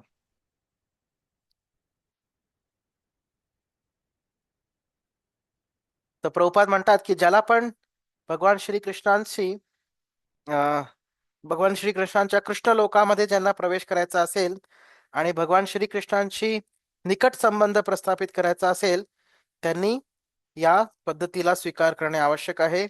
ही जी पद्धत सांगितलेली आहे या श्लोकामध्ये त्या पद्धतीला स्वीकार करणे आवश्यक आहे. तर प्रभुपाद म्हणतात म्हणून हा श्लोक भगवद्गीतेचे सार आहे. भगवद्गीता हे ग्रंथ भौतिक जगामध्ये जे बद्ध जीवात्मे आहेत, जे भौतिक प्रकृतीवर चा भोग करण्याचा प्रयत्न करत आहेत आणि ज्यांना जीवनाचं खरं उद्दिष्ट आध्यात्मिक उद्दिष्ट माहिती नाही, अशा लोकांना चा उद्धार करण्यासाठी भगवद्गीता हा ग्रंथ प्रस्तुत केलेला आहे. आणि या भगवद्गीतेच्या ग्रंथाद्वारे आपलं आध्यात्मिक अस्तित्व आणि आपली भगवंतांसोबत जे शाश्वत नातं आहे, शाश्वत संबंध आहे, तो कसा प्रस्थापित करायचा आणि भगवत धामात कसे जायचे हे सांगण्यासाठी हा भगवद्गीता ग्रंथ आपल्याकडे आहे. आणि या श्लोकामध्ये ती पद्धत पूर्णपणे स्पष्टपणे भगवंताने सांगितलेली आहे की आपण एकच कार्य करणं आवश्यक आहे, ते म्हणजे भगवंतांची भक्ती. तर प्रभुपाद पुढे म्हणतात की जर कार्याविषयी जर बोलायचं झालं तर सगळी जी आपली ऊर्जा आहे ती कृष्ण भावनेतल्या कार्यांसाठीच आपण ती स्थानांतरित केली पाहिजे. म्हणजे पूर्ण आपली ऊर्जा आपली जी काही शक्ती आहे ती कृष्ण भावना भावित कार्य करण्यासाठी वापरली पाहिजे, हे प्रभुपाद सांगत आहेत. सगळे कार्य कृष्ण भावनेमध्ये केले पाहिजे. अनासक्तस्य विषयान यथार्हम उपयुंजतः निर्बंध कृष्ण संबंधे युक्त वैराग्यम उच्यते. हम्म. तर कुठलेही कार्य कृष्ण भावनेशी संबंध न जोडता करू नये, त्यालाच कृष्ण कर्म असे म्हटले जाते. म्हणजे सगळे कार्य आपण कृष्णाशी जोडूनच केले पाहिजेत. हम्म. नंतर आपण जे काही कार्य करत आहोत त्या कार्यांचे जे फळ आहे त्यासाठी आपण आसक्त असू नये. सगळे जे फळ आहेत त्याचे जे परिणाम आहेत ते आपण कृष्णाला अर्पण केले पाहिजे. प्रभुपाद म्हणतात की आपण कुठल्या व्यापारामध्ये संलग्न असू शकतो, परंतु आपण कृष्ण भावनेमध्ये कृष्णासाठी व्यापार करावा, कारण कृष्णच सगळ्या व्यापारांचे मालक आहेत. आणि त्यामुळे व्यापाराचा जो फायदा आहे तो देखील कृष्णालाच अर्पण करणे आवश्यक आहे. हम्म. तर प्रभुपाद म्हणतात कोणी जर व्यापारी असेल आणि त्याकडे हजारो हजारो डॉलर असतील आणि त्याने काय केले पाहिजे, हे सगळे पैसे कृष्णाला अर्पण केले पाहिजेत. त्याला कृष्ण कर्म असे म्हणतात, कृष्णासाठी कार्य करणे. तर स्वतःच्या इंद्रिय तृप्तीसाठी मोठे मोठी इमारती किंवा महाल बांधण्यापेक्षा अशा व्यक्तीने कृष्णाचे मंदिर बांधण्यासाठी कार्य केले पाहिजे आणि त्याचे जे सगळे पैसे आहेत हे भगवंतांच्या विग्रहांची सेवा करण्यासाठी वापरले पाहिजेत. याला कृष्ण कर्म असे म्हटले जाते. तशा प्रकारे स्वतःचे जे कार्य आहेत त्याचे परिणामांवर किंवा त्याच्या फळांशी आपण आसक्त न होता सगळी जी आपल्या कार्याची फळे आहेत ती कृष्णाला अर्पण केली पाहिजे. आणि त्यानंतर कृष्णाला अर्पण करून जे काही भगवंतांचा प्रसाद आहे तो आपण ग्रहण केला पाहिजे. जर कोणी भगवंतांसाठी एक सुंदर मंदिर बनवतात आणि त्यामध्ये कृष्णाचे विग्रह प्रस्थापित करतात तर याचा अर्थ असा नाही की आपण तिथे राहू शकत नाही. एक भक्त तिथे पण राहू शकतात. जसे श्रील भक्तिसिद्धांत सरस्वती ठाकूरांचे एक शिष्य होते, तेव्हा जेव्हा भक्तिसिद्धांत ठाकूरांना बाग बाजारचं मंदिर बांधायचं होतं तर त्यांचे एक जगबंधू विद्यारंजन प्रभू नावाचे एक होते भक्त, त्यांनी त्यांचा पूर्ण व्यापार, त्याचा जे काही खर्च होता तो सगळा, त्याचा जे काही मिळकत होती ती सगळी मिळकत श्रील भक्तिसिद्धांत सरस्वती ठाकूरांना अर्पण केली बाग बाजारचा गौडीय मठ बांधण्यासाठी. आणि ते मंदिरात एका खोलीमध्ये राहायचे. तर भक्तिसिद्धांत ठाकूर त्यांच्यापाशी इतके कृतज्ञ होते की त्यांनी त्यांचा पूर्ण व्यवसाय हा कृष्णाच्या सेवेसाठी त्यांनी अर्पण केला. तर अशा प्रकारे कोणी व्यक्ती कृष्ण मंदिर बांधण्यासाठी किंवा कृष्णाची सेवा करण्यासाठी त्यांचे जे मिळकत आहेत तिचा वापर करणे आवश्यक आहे. तर याला कृष्ण भावना देखील म्हटले जाते. आणि आपण कृष्णाच्या मंदिरात जरी राहत असलो किंवा येत असलो तरी या सगळ्या गोष्टींचे किंवा आपले घर त्याचे देखील मालक कृष्णच आहे, याला कृष्ण भावना म्हणतात. प्रभुपाद म्हणतात जर आपल्या कृष्णाचं मंदिर बांधणं शक्य नसेल तर आपण कृष्णाचं मंदिर स्वच्छता करण्यासाठी साफसफाई करण्यासाठी कार्य केले पाहिजे, त्याला देखील कृष्ण कर्म म्हणतात. तर मंदिर बांधता आलं तर ठीकच आहे, परंतु मंदिर बांधण्याची आपली ऐपत नसेल तर आपण कृष्णाच्या मंदिरामध्ये सेवा केली पाहिजे किंवा मंदिर साफसफाई करणे किंवा तिथे एक बगीचा बांधणे त्यासाठी काही श्रमदान करणे. तर प्रभुपाद म्हणतात की प्रत्येकाकडे काही ना काही जमीन असते आणि ती जमीन आपण कृष्णासाठी फुले उगवण्यासाठी ती जमिनीचा वापर केला पाहिजे. तुळशीचे जे झाड आहेत, चे झाड ते उगवण्यासाठी जमिनीचा वापर केला पाहिजे, कारण तुळशी ही कृष्णाला फार प्रिय आहे. पत्रम पुष्पम फलम तोयम, की केवळ आपण एक पत्र पुष्प किंवा फळ जरी कृष्णाला अर्पण केले तरी कृष्ण प्रसन्न होतात. तर याच्यामध्ये पत्रम विशेषतः त्याचा संबोधन करतात तुळशी पत्र. तर तुळशी पत्र आणि अर्पण केल्यास तुळशी पत्र भगवंतांना अर्पण करणं फार आवश्यक आहे, कारण भगवंतांना तुळशी फार प्रिय आहे. तर आपली जी जमीन आहे त्याचा वापर आपण तुळशीचा उगवण्यासाठी केलं पाहिजे, ज्याद्वारे आपण भगवंताची सेवा करू शकू. हम्म. तर अशा प्रकारे प्रभुपाद म्हणतात की गरीबात गरीब व्यक्ती देखील भगवंतांच्या सेवेमध्ये संलग्न होऊ शकतो. हम्म. तर अशा प्रकारे आपले जे काही ऐपत असेल, ज्या प्रकारे जसे आपले क्षमता असेल त्यानुसार आपण भगवंतांची सेवा केली पाहिजे. आपल्या कार्यांची जी फळं आहेत त्याच्याविषयी आसक्त न राहता, त्यांना भोग न करता ते कसे भगवंतांच्या सेवेमध्ये लागावे याचाच विचार आपण नेहमी केला पाहिजे, असे प्रभुपाद सांगत आहेत. तर पुढचा शब्द मत परमः म्हण-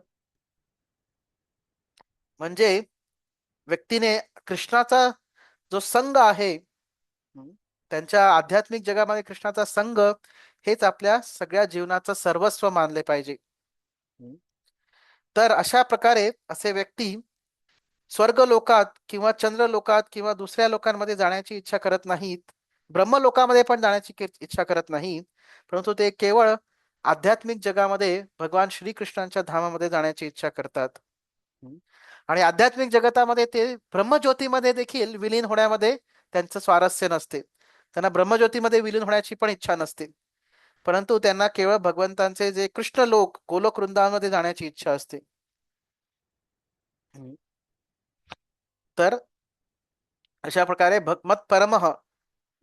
नंतर मत भक्त, याचा अर्थ भक्त भक्तीमध्ये पूर्णपणे संलग्न असतात. विशेषतः जे 9 प्रकारची नवविधा भक्ती आहे त्यामध्ये भक्त पूर्णपणे स्वतःला संलग्न ठेवतात, पूर्णपणे स्वतःला मग्न असतात. श्रवणम कीर्तनम विष्णू स्मरणम पादसेवनम अर्चनम वंदनम दास्यम साख्यम आत्मनिवेदनम, ही जी नवविधा भक्ती आहे त्यामध्ये भक्त नेहमी स्वतःला संलग्न करतात आणि अशा प्रकारे त्यांचं जीवन परिपूर्ण करतात. संगवर्जित, याचा अर्थ काय आहे की ज्या काही गोष्टी कृष्णाच्या विरुद्ध आहेत, गोष्टी आणि व्यक्ती, त्यांचा संघ संघ भक्त सोडून देतात. तर याचं एक उदाहरण म्हणजे नास्तिकवादी लोक. भक्त नास्तिकवादी लोकांचा संघ करत नाहीत. नंतर त्याच प्रकारे कर्मी किंवा ज्ञानी व्यक्तींचा देखील संघ भक्त करत नाहीत.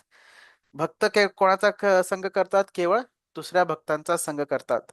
आणि प्रभुपाद इथे परत अन्याभिलाषिता शून्यम ज्ञान कर्मादि अनावृतम आनुकूल्येन कृष्णानुसेवनम कृष्णानुशीलनम भक्तिरुत्तमा.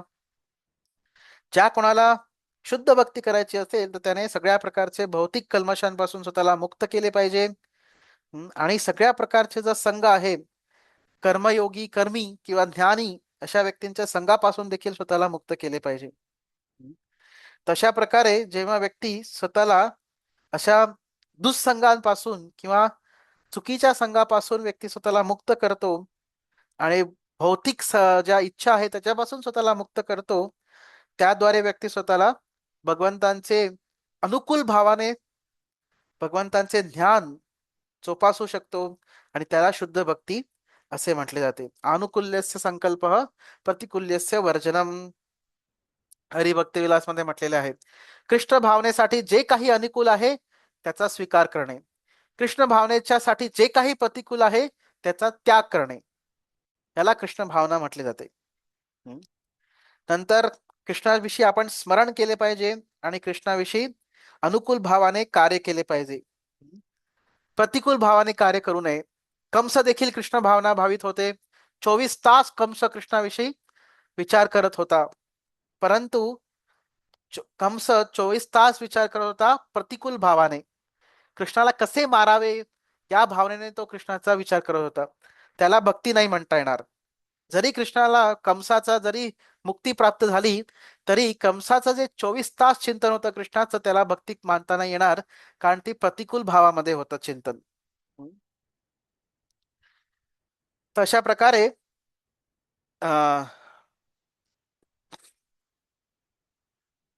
जरी कंस 24 तास कृष्णाविषयी चिंतन करत होता तरी त्याला राक्षस म्हटले जाते आणि शेवटी कृष्णाने त्याचा वध केला. परंतु त्या कंसाला जरी मुक्ती प्राप्त झाली तरी शुद्ध भक्त ते मुक्तीची देखील इच्छा करत नाही. त्यांना तर गोलोक वृंदावनमध्ये जाण्याची इच्छा असते आणि तिथे जाऊन कृष्णाची सेवा करायची इच्छा असते. पुढे कृष्ण भक्त हे सगळ्यांसाठी मैत्रीपूर्ण व्यवहार करतात आणि म्हणून त्याला निर्वैरह म्हटलं जाते. म्हणजे त्यांना कुठलेच शत्रू नसतात. कृष्ण भक्ताचे कुठलेच शत्रू नसतात. आणि कृष्ण भक्ताला हे माहिती असते की केवळ कृष्ण सेवा केल्यानेच, भक्ती केल्यानेच व्यक्तीचे सगळ्या समस्या सोडवण्यात येऊ शकतात. जोपर्यंत व्यक्ती भक्ती करत नाही तोपर्यंत त्याला काही ना काही समस्या येतीलच. केवळ भक्तीद्वारेच सगळ्या समस्यांचे समाधान होऊ शकते. तर प्रभुपाद म्हणतात की भक्ताला याचा स्वतः अनुभव असतो आणि त्यामुळे भक्त सगळ्यांना कृष्ण भावनेमध्ये आणण्याचा प्रयत्न करतात. या मनुष्य समाजामध्ये कृष्ण भावनेची पद्धत इंट्रोड्यूस करायचा प्रयत्न भक्त करत असतात. आणि टोपाल म्हणतात की इतिहासामध्ये बरेच असे भक्त आहेत त्यांनी स्वतःचे जीवन देखील धोक्यामध्ये आणलेले आहे कृष्ण भावनेचा प्रचार करण्यासाठी. कृष्ण भावनेचा प्रचार करण्यासाठी स्वतःच्या जीवनाचं बलिदान देखील दिलेले आहेत. असे अनेक भक्तांचे उदाहरण आहेत. आणि प्रभुपाद एक उदाहरण देतात, ख्रिश्चन एक्झाम्पल देतात प्रभुपाद. आणि प्रभुपाद म्हणतात फेवरेट एक्झाम्पल आहे, म्हणजे फार आमचं सगळ्यात आवडतं उदाहरण आहे लॉर्ड जीसस क्राइस्ट. तर अभक्तांनी जीसस क्राइस्ट यांना त्यांना क्रुसिफाय केले होते, त्यांना मारून टाकले. परंतु जीसस क्राइस्ट यांनी स्वतःचे जीवनाचे बलिदान दिले कृष्ण भावनेचा प्रचार करण्यासाठी. तर त्याच प्रकारे हरिदास ठाकूर, प्रल्हाद महाराज यांनी देखील फार मोठी जोखीम स्वीकारली. हरिदास ठाकूरांना 22 मार्केट बाजारांमध्ये त्यांना मारण्यात आले. नंतर प्रल्हाद महाराजांना मारण्याचा हिरण्यकश्यपूने कितीतरी प्रयत्न केले. तर एवढ्या मोठी जोखीम त्यांनी का स्वीकारले? त्यांना माहिती आहे कारण की कृष्ण भावनाचा प्रसार करणे आवश्यक आहे आणि ते कठीण कार्य आहे. आणि भक्तांना माहिती असते की कोणी व्यक्ती का बरे कुठल्या संकटांमध्ये आहे किंवा कुठल्या समस्यामध्ये का आहे. सगळ्यांच्या समस्यांचं एकच कारण आहे, ते म्हणजे त्यांनी त्यांना कृष्णाचा विसर पडलेला आहे. तर जोपर्यंत एक जीवात्मा कृष्णाला विसरतो तोपर्यंत तो अनेक अनेक संकटांमधून किंवा अनेक अनेक समस्यांमधून जातो. म्हणून जेव्हा शिल प्रभुपाद शिल भक्तिसिद्धांत ठाकूरांना पहिल्यांदा भेटले तेव्हा पहिल्याच भेटीमध्ये भक्तिसिद्धांत ठाकूरांनी प्रभुपादांना आदेश दिला की तुम्ही पाश्चात्य जगामध्ये जाऊन कृष्ण भावनेचा प्रसार करा. तेव्हा प्रभुपादांनी भक्तिसिद्धांत ठाकूरांना म्हटले की तुमचा संदेश कोण ऐकणार? सध्या भारत परतंत्र आहे, ब्रिटिशांच्या आधिपत्याखाली आहे, तर तुमचा संदेश कोण ऐकणार? परंतु भक्तिसिद्धांत ठाकूर म्हटले नाही, सगळ्या जगांमध्ये एकच समस्या आहे, ते म्हणजे कृष्ण भावनेचा अभाव. बाकी कुठल्या समस्या नाही. राजकीय परिस्थिती तर बदलत राहील परंतु त्याद्वारे कुठल्या समस्यांचं समाधान होणार नाही. तर समस्यांचं समाधान करायचं असेल तर कृष्ण भावना त्याचा प्रचार करणे फार आवश्यक आहे. कारण आपल्या सगळ्या जगातल्या सगळ्या लोकांना सगळ्यात जास्त लाभ प्राप्त करण्याचा असेल तर त्यासाठी कृष्ण भावना भावित होणे आवश्यक आहे. अशा प्रकारे प्रभुपाद म्हणतात की शुद्ध भक्त हे नेहमी कृष्णांच्या सेवामध्ये संलग्न असतात. आणि अशा प्रकारे त्यांच्या कृष्ण भगवंत खूप कृपाळू होतात. आणि त्याचा आपण विचारही करू शकतो. विशेषतः जे स्वतःच्या जीवनाला देखील जोखीमेने टाकतात कृष्णाचा प्रचार करण्यासाठी, यावर कृष्ण किती प्रसन्न होतील त्यांच्यावर किंवा किती कृपा कृष्ण त्यांना देतील याचा आपण विचारच करू शकत नाही. आणि त्यामुळे त्यांचं भगवत धामात जाणं निश्चित होतं असे प्रभुपाद म्हणतात. त्यांचं भगवत धाम निश्चित होतं. तर पुढे प्रभुपाद सारांश रूपाने सांगत आहेत की भगवंतांचं विश्वरूप हे तात्कालिक आहे, अशाश्वत आहे. आणि जे त्यांचं कालरूप आहे, जे सगळ्याचा नाश करतात, ते देखील तात्कालिक आहेत. आणि ही सगळी जी रूप आहेत, चतुर्भुज रूप देखील हे भगवान श्रीकृष्णानेच प्रदर्शित केलेलं आहे. परंतु कृष्ण हे सगळ्या सृष्टीचे मूळ आहेत, कृष्ण सगळ्या गोष्टींचे मूळ आहेत. आणि कृष्ण हे विश्वरूपापासून आले नसून किंवा विष्णूपासून आले नसून कृष्ण हे सगळ्या रूपांचे मूळ आहेत. हजारो आणि शेकडो आणि हजारो विष्णू रूपे आहेत, परंतु कृष्ण रूपच मूळ आहे. आणि त्यांच्यापासून जे द्विभुज कृष्ण रूप आहे, श्यामसुंदर रूप, हेच मूळ रूप आहे. आणि जे कोणी भक्ती मार्गाने भगवंता कृष्ण भगवंतांचा भक्ती मार्गाद्वारे भगवंतांची उपासना करतात, त्यांना भगवंतांचं श्यामसुंदर रूप नेहमी त्यांच्या हृदयामध्ये ते बघू शकतात. आणि अशा प्रकारे प्रभुपाद म्हणतात की या 11व्या अध्यायाचं तात्पर्य काय आहे की कृष्णचं जे रूप आहे, मूळ रूप, हेच परमोच्च रूप आहे. हे या 11व्या अध्यायाचं सार आहे. अशा प्रकारे 11व्या अध्याय जे तात्पर्य आहे याची आज समाप्ती झालेली आहे. तर या श्लोकामध्ये अर्जुनाला कृष्ण 5 महत्वाचे आदेश देत आहेत. आपण शुद्ध भक्ती कशी करावी याविषयी 5 आदेश कृष्णाने अर्जुनाला या श्लोकामध्ये दिलेले आहेत. जर हे 5 आदेशांचं पालन केले तर भक्त भगवत धामात जाऊ शकतात. तर पहिला आदेश आहे भक्ती करणे, शुद्ध भक्ती करणे. मद भक्त, एका भक्ताने 9विधा भक्तीमध्ये स्वतःला संलग्न केले पाहिजे आणि स्वतःचे उद्दिष्ट केवळ हेच ठेवले पाहिजे की मी कशा प्रकारे कृष्णाची सेवा करू शकेल. भौतिक जगातले काहीही गोष्टी प्राप्त करण्यामध्ये रुची न ठेवता कृष्णाची सेवा कशी करू शकेल हेच उद्दिष्ट आणि हेच मनोगत एका भक्ताचं असले पाहिजे. हा पहिला आदेश आहे. दुसरा काय आहे? भक्ती ही कर्म आणि ज्ञान याद्वारे मुक्त अशी भक्ती केली पाहिजे. संगवर्जित म्हणजे जे कोणी कृष्णाच्या विरुद्ध आहे अशा व्यक्तींसोबत किंवा गोष्टींसोबत भक्ताने कधीच संग केला नाही पाहिजे. भक्त केवळ शुद्ध भक्तीशीच आकर्षित झाले पाहिजेत आणि दुसऱ्या कोणाशी आकर्षित नाही झाले पाहिजेत. आणि त्याच प्रकारे त्यासोबतच भक्तांनी कोणाचा द्वेष देखील करता कामा नये. कारण हे समजलं पाहिजे की तो व्यक्ती जो भगवंतांच्या विरुद्ध आहे तो त्याच्या कर्मानुसार त्यात तसा बनलेला आहे. तर त्यामुळे भक्ताने त्याच्या कर्माचा द्वेष न करता आणि त्याच्याशी आसक्त न होता राहिले पाहिजे. हा दुसरा आदेश आहे. तिसरा आदेश काय आहे की मत कर्मकृत, म्हणजे भक्तांचे सगळे कार्य कृष्णासाठीच असले पाहिजे. त्यांची जी शक्ती आहे ती पूर्णपणे ती कृष्णाच्या सेवेमध्ये संलग्न केली पाहिजे आणि त्याच्या शक्तींची किंवा त्यांच्या कार्याचे जे फळ आहे त्याचा उपभोग करण्याची आकांक्षा भक्ताने केली नाही पाहिजे. त्याला म्हणतात मत कर्मकृत. नंतर मत परमः, म्हणजे भक्ताचं उद्दिष्ट, जीवनाचे उद्दिष्ट केवळ कृष्ण प्राप्तीच असली पाहिजे. तर स्वर्गलोक किंवा निराकार ब्रह्मज्योतीमध्ये जाण्याची भक्ताची इच्छा नसली पाहिजे. केवळ कृष्ण प्राप्ती करणेच हेच भक्ताचे उद्दिष्ट असले पाहिजे. आणि अशाच प्रकारे निर्वैराहा, म्हणजे भक्ताने सगळ्यांसाठी मैत्रीपूर्ण व्यवहार केला पाहिजे आणि विशेषतः भक्ताने कृपाळू होऊन सगळ्यांना कृष्ण भक्ती देण्याचा प्रयत्न केला पाहिजे. या 5 आदेशांद्वारचं जर कोणी पालन केले तर असा व्यक्ती, असा भक्त कृष्णांच्या धामामध्ये परत नक्कीच जाऊ शकतो.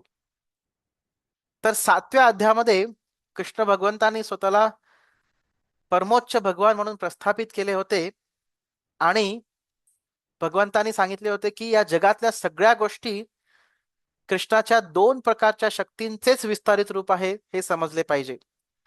9व्या अध्यायामध्ये कृष्णांनी परत विस्तारित स्पष्टपणे करून सांगितले होते की सगळे काही कृष्णापासूनच येते आणि सगळे काही या जगातले हे कृष्णाशी संबंधित होऊन बघितले पाहिजे.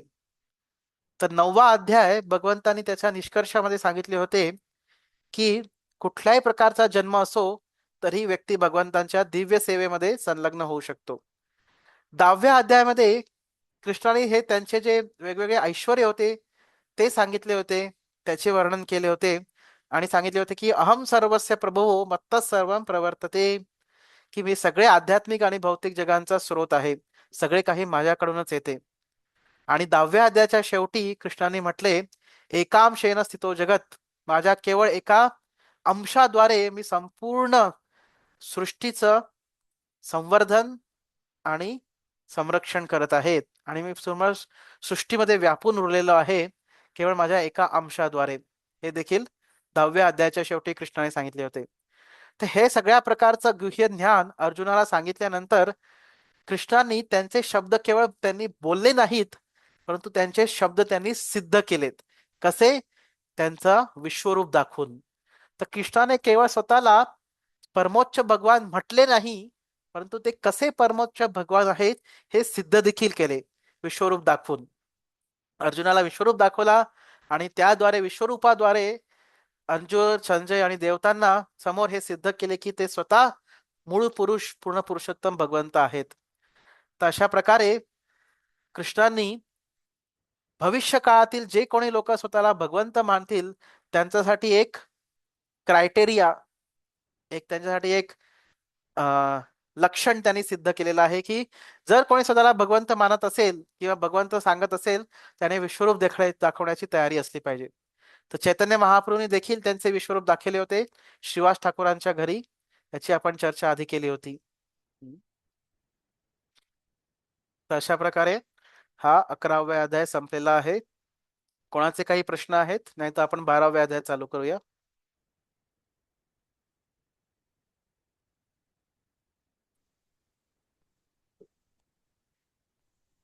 काही प्रश्न आहे कोणाचे? हरे कृष्ण प्रभूजी. हा, तुम्ही सांगितलं ना की भौतिक आणि म्हणजे जे पण आपण करतो त्याच्यामध्ये आपण पूर्ण हे भगवंतांना म्हणजे भौतिक इच्छा किंवा काय म्हणते ते फळ प्राप्तीची आशा नाही करायला पाहिजे, इच्छा नाही करायला पाहिजे फळ प्राप्तीची. पण भौतिक नाही तर पण आपण आध्यात्मिक इच्छा तर करू शकतो ना. हा, जसं आध्यात्मिक इच्छा भगवंतांचं जरूर करू दर्शन शकतो. घ्यायचं, भगवंताचं दर्शन हे असं म्हणजे नाही का आध्यात्मिक इच्छा तर भगवंतांशी करू शकतो ना. हो हो, जरूर जरूर आध्यात्मिक इच्छा केल्या पाहिजेत. आपण आत्मा असल्यामुळे आत्मा कधीच इच्छा विरहित राहू शकत नाही. इच्छा नेहमी असतातच, परंतु भौतिक इच्छा सोडून आपण आध्यात्मिक इच्छा केल्या पाहिजेत असे प्रभुपादांनी सांगितलेले आहे. बरोबर. आणि आणखीन एक प्रश्न आहे. तुम्ही सांगितलं की ज्ञान आणि आपले जे कर्म आपण करतो त्याच्यामध्ये आपली भक्ती आवृत्त होऊ नये, म्हणजे आपली भक्ती शुद्ध असावी. म्हणजे ज्ञान तर असं म्हणतात ना प्रभुपाद महाराज, घ्या आवृत्त होऊ नये म्हणजे काय नेमकं? म्हणजे ज्ञान आणि भक्ती आवृत्त होणे हे काय?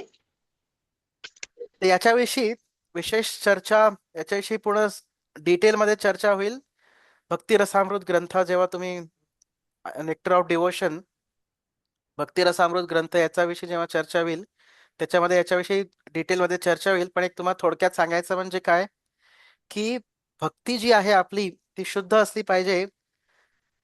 केवळ काही भौतिक गोष्टी प्राप्त करण्यासाठी भक्ती करू नये. म्हणजे हा सुख संपत्ती घर आवे, कष्ट मिटे तन का, ओम जय जगदीश हरे, ही कर्म आवृत भक्ती आहे. म्हणजे भक्ती कशासाठी करत आहे? सुख संपत्ती येण्यासाठी भक्ती करत आहे. ही कर्म आवृत भक्ती हा आहे. ज्ञान आवृत भक्ती म्हणजे काय? आम्हाला मुक्ती पाहिजे. हम्म. ज्ञान जास्त हा महत्वाचं आहे, भक्ती करणं महत्वाचं नाही. किती ज्ञानी आहे हा व्यक्ती, याला सगळे वैदिक शास्त्री माहिती आहे आणि आम्हाला ज्ञान पाहिजे, परंतु भक्ती भक्ती ठीक आहे, असो नसो, केवळ ज्ञान करत राहणे आणि भगवंतांची काही ऍक्टिव्ह सेवा न करणे याला ज्ञान आवृत्त भक्ती किंवा मुक्ती प्राप्त करण्यासाठी भक्ती करणे याला देखील ज्ञान आवृत्त भक्ती म्हणतात. हा तर याच्याविषयी सविस्तर चर्चा होईल भक्ती रसामृत सिंधू मध्ये. समजलं प्रभू, थोडस हे डाऊट होता, क्लिअर झाला. हा, थँक्यू. ठीक आहे. अजून कोणाचा काही प्रश्न आहे?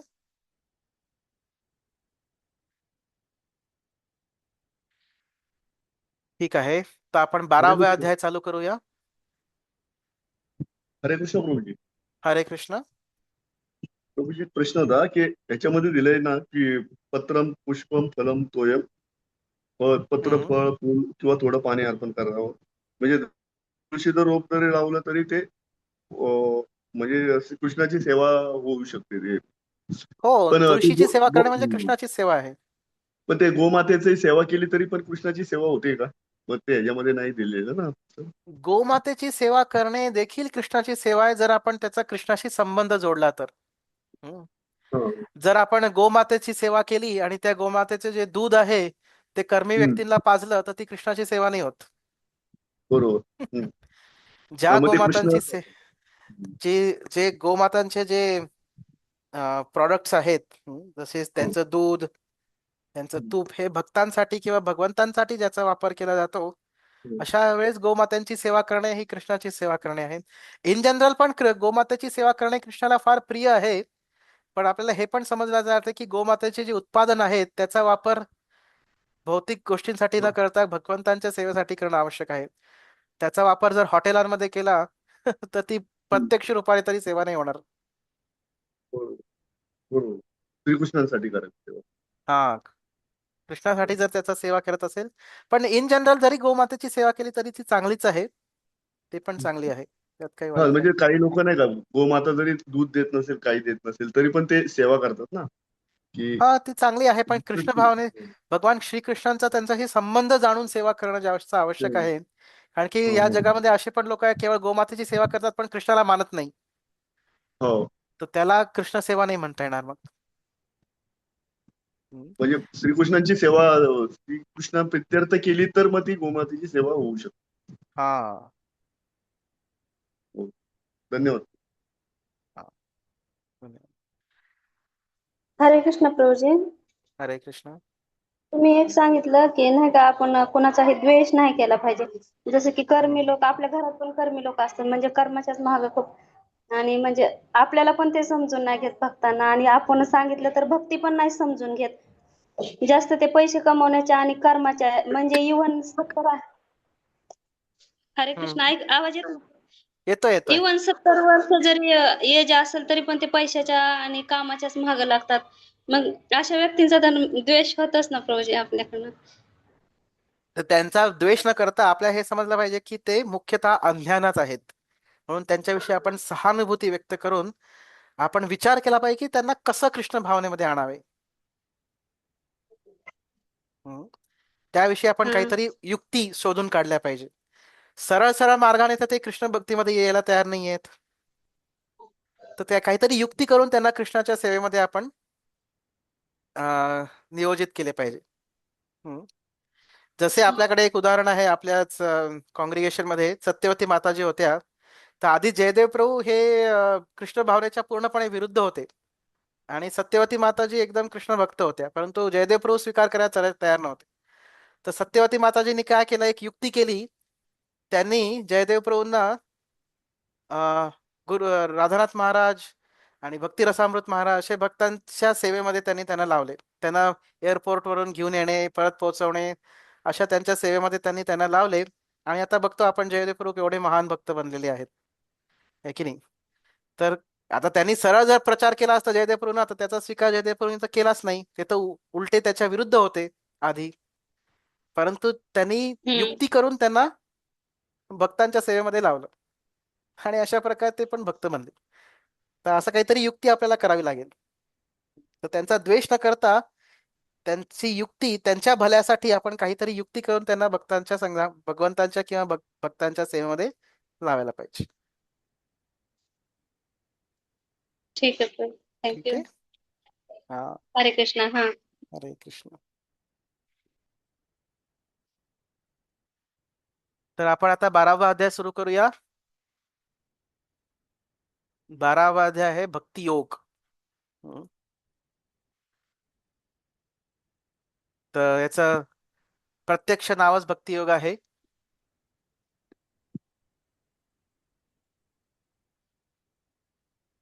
तर गीतेचे जे मधले 6 अध्याय आहेत ते भक्ती योगावर लक्ष केंद्रित करत आहेत. ते भक्ती योगावर जोर देत आहेत आणि त्याची सुरुवात भक्तीपासून येते. हम्म. तर 6व्या अध्यायाचा शेवटचा श्लोक जो होता, त्यापासून त्याची सुरुवात होते. योगिनाम अपि सर्वेषां मद्गतेनांतरात्मना श्रद्धावान भजते यो मां समे युक्त तमो मतः. सगळ्या योगींमध्ये जे पूर्णपणे विश्वासाद्वारे केवळ माझे अनुसरण करतात आणि वाटेला जे आहे का? स्वतःमध्ये वडे करू का? माझे चिंतन करतात, आणि माझ्या वडे. भक्तीमध्ये स्वतःला संलग्न करतात, हे माझ्याशी पूर्णपणे योग योगामध्ये माझ्याशी एकत्र झालेले असतात, इडली हं, सांबार. हे पूर्णपणे माझ्याशी योग पद्धतीमध्ये पीठ बघ. संलग्न झालेले असतात पीठ आणि आहे हे ते. सगळ्यात मोठे योगी आहेत असे कृष्णाने म्हटले होते 6व्या अध्यायाच्या शेवटी. तर आता अर्जुनाला तशा प्रकारे 6व्या अध्यायाच्या शेवटच्या श्लोकापासून या भक्ती योगाची सुरुवात झाली होती आणि आता शेवटपर्यंत हा जे 11व्या अध्यायापर्यंत आणि 12व्या अध्याय हे सगळे भक्ती योगाविषयीच सांगत आहेत. तर आता म्हणून अर्जुनाची अशी इच्छा आहे की हा हा जो सेक्शन आहे, विभाग आहे, तो कृष्ण भक्तीविषयीच चर्चा करून तो संपूर्ण करावा. त्याचं समापन कृष्ण भक्तीची चर्चा करून करावे अशी अर्जुनाची इच्छा होते. त्यामुळे विशेषतः अर्जुनाची अशी इच्छा काय होती?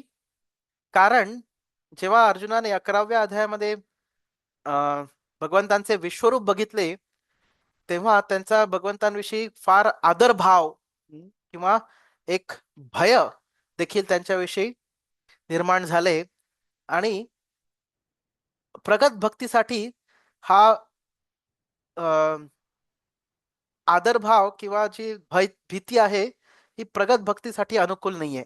हम्म. आणि त्याच प्रकारे कधी कधी लोकांमध्ये हा गैरसमज देखील होऊ शकतो की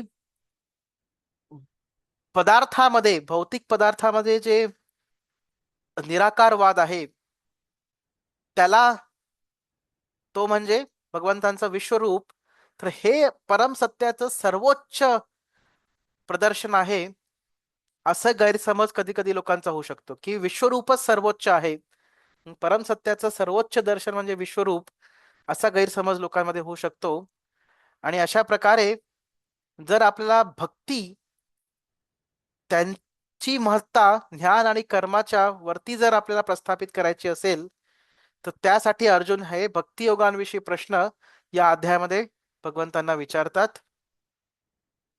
तर म्हणून हा जो 12वा अध्याय आहे हा भक्ती योगाची श्रेष्ठता सिद्ध करत आहे सगळ्या बाकी योगांच्या पेक्षा. तर आपण पहिला श्लोक म्हणूया. अर्जुन उवाच अर्जुन उवाच एवं सतत युक्ता ये एवं सततयुक्ताये भक्तास्त्वां पर्युपासते भक्ता त्वां पर्युपासते ये चापि अक्षरम् अव्यक्तम् ये चापि अक्षरम् अव्यक्तम् तेषां के योगनिमित्तमाः. तेषां के योगविद्यतमः. वाचा माताजी.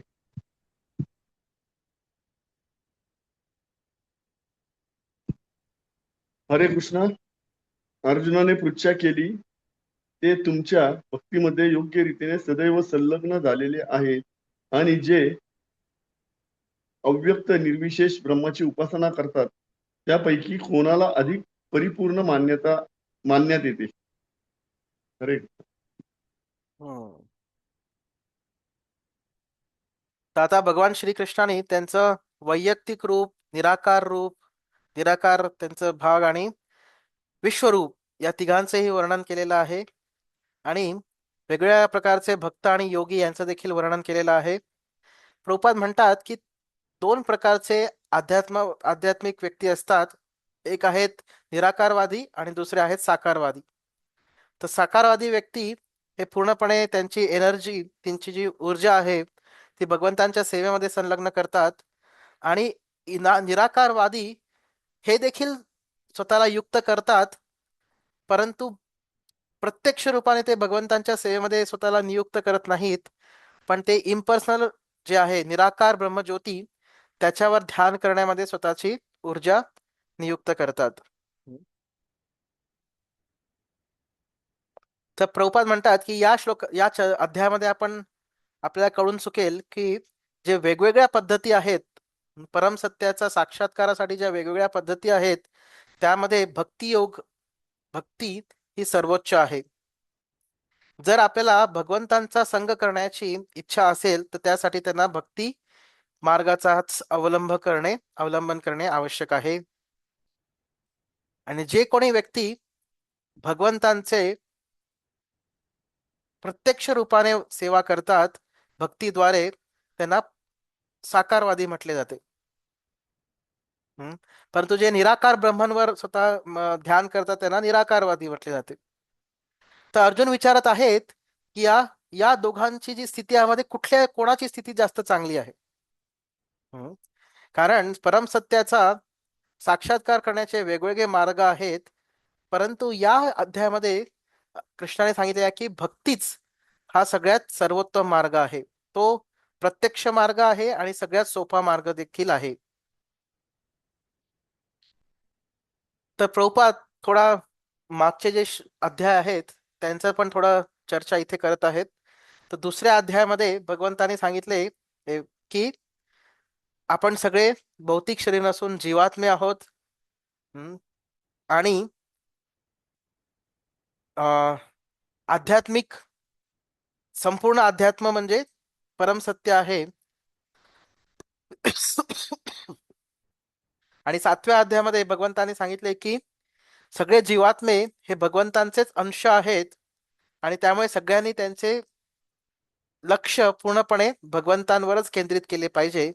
नंतर 8व्या अध्यायामध्ये भगवंतांनी सांगितले की जे कोणी कृष्णाचे चिंतन करतात त्यांचे शरीर सोडताना ते कृष्ण लोकामध्ये त्यांचं स्थानांतर होते. आणि 6व्या अध्यायाच्या शेवटी भगवंतांनी सांगितले की सगळ्या योगींमध्ये जे कृष्णाचेच चिंतन करतात, कृष्णाचे भजन करतात, ते सगळ्यात परिपूर्ण योगी असतात. तर अशा प्रकारे प्रत्येक अध्यायाचा जे निष्कर्ष आहे तो कृष्णाच्या वैयक्तिक रूपावर आपलं आकर्षण कसं केंद्रित करावं याच्यावरच सांगितलेलं आहे. की सगळ्यात आध्यात्मिक जगताचं, आध्यात्मिक कार्यपद्धतीचं सर्वोच्च निष्कर्ष आहे ते म्हणजे कृष्ण भक्ती करणे. हे प्रत्येक अध्यायाच्या शेवटी निष्कर्ष रूपाने सांगितलेलं आहे. तरीही असे काही व्यक्ती असतात जे भगवंतांचा वैयक्तिक रूपाशी त्यांचं आकर्षण नसतं.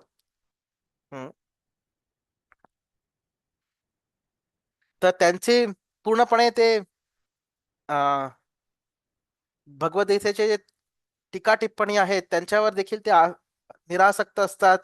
आणि त्यांचा हा पण उद्देश असतो की सगळ्यांचं लक्ष त्यांनी निराकार ब्रह्मज्योतीकडे सगळ्यांचं लक्ष त्यांनी वळवावे अशी त्यांची इच्छा असते. तर असे व्यक्ती भगवंतांच्या निराकार रूपावर ध्यान करणं पसंत करतात आणि निराकार ब्रह्मज्योतीमध्ये विलीन होण्याची इच्छा करतात. तर अशा प्रकारे 2 प्रकारचे अध्यात्मवादी आहेत.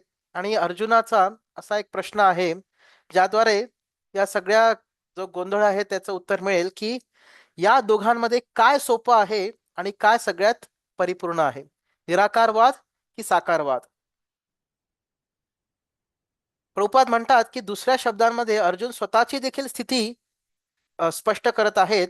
कारण अर्जुन स्वतः तर भगवंतांच्या साकार रूपाशी आसक्त आहे. त्यांना निराकार रूपावर काही आसक्ती नाही अर्जुनाला. तर त्यांना अर्जुनाला हे पण प्रश्न विचारायचा आहे की माझी जी स्थिती आहे ती पण सुरक्षित आहे का? मी जे भगवंतांच्या साकार रूपाशी आसक्त आहे ती सर्वोच्च स्थिती आहे की त्याच्यापेक्षा वरती अजून काही आहे, हे देखील अर्जुनाला विचारायचं आहे.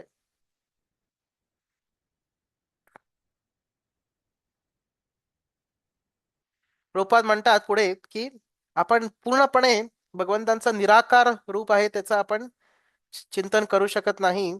त्यामुळे अर्जुन हे प्रश्न विचारतात की हे वेळ वाया घालवायचा काय उपयोग आहे? केवळ निराकार चिंतन करून ते केवळ वेळ निरर्थक घालवणे आहे असे अर्जुनाला म्हणायचे आहे. तर 11व्या अध्यायामध्ये अर्जुनाला याचा अनुभव आला की भगवंतांच्या साकार रूपावर लक्ष केंद्रित करणेच सगळ्यात उत्तम आहे. कारण दुसरे सगळे जे रूप आहेत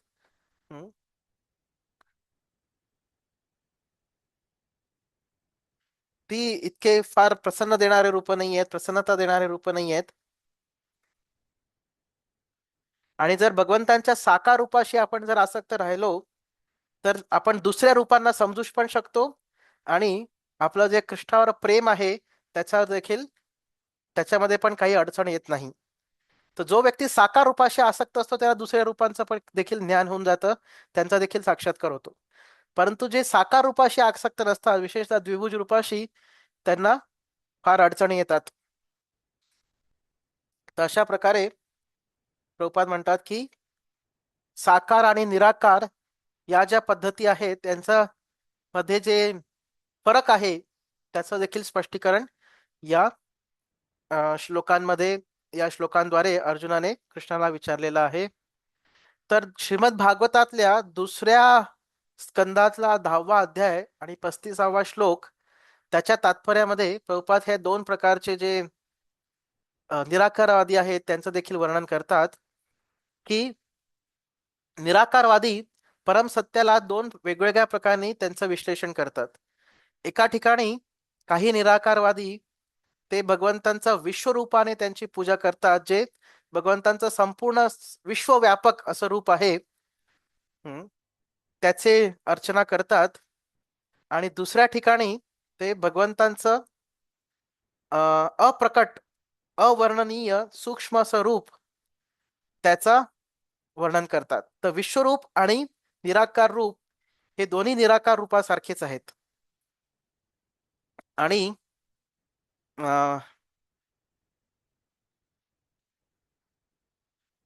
प्रभुपाद म्हणतात या तात्पर्यामध्ये की हे दोन्ही प्रकारचे जे मार्ग आहेत, निराकारवादी मार्ग किंवा विश्वरूपाची पूजा करणे, हे दोन्ही मार्ग जे विद्वान भक्त आहेत, शुद्ध भक्त, ते हे दोन्ही मार्ग नकारतात आणि त्यांना केवळ भक्तीचा मार्ग स्वीकार असतो. तर विश्वरूपाची आराधना करणे किंवा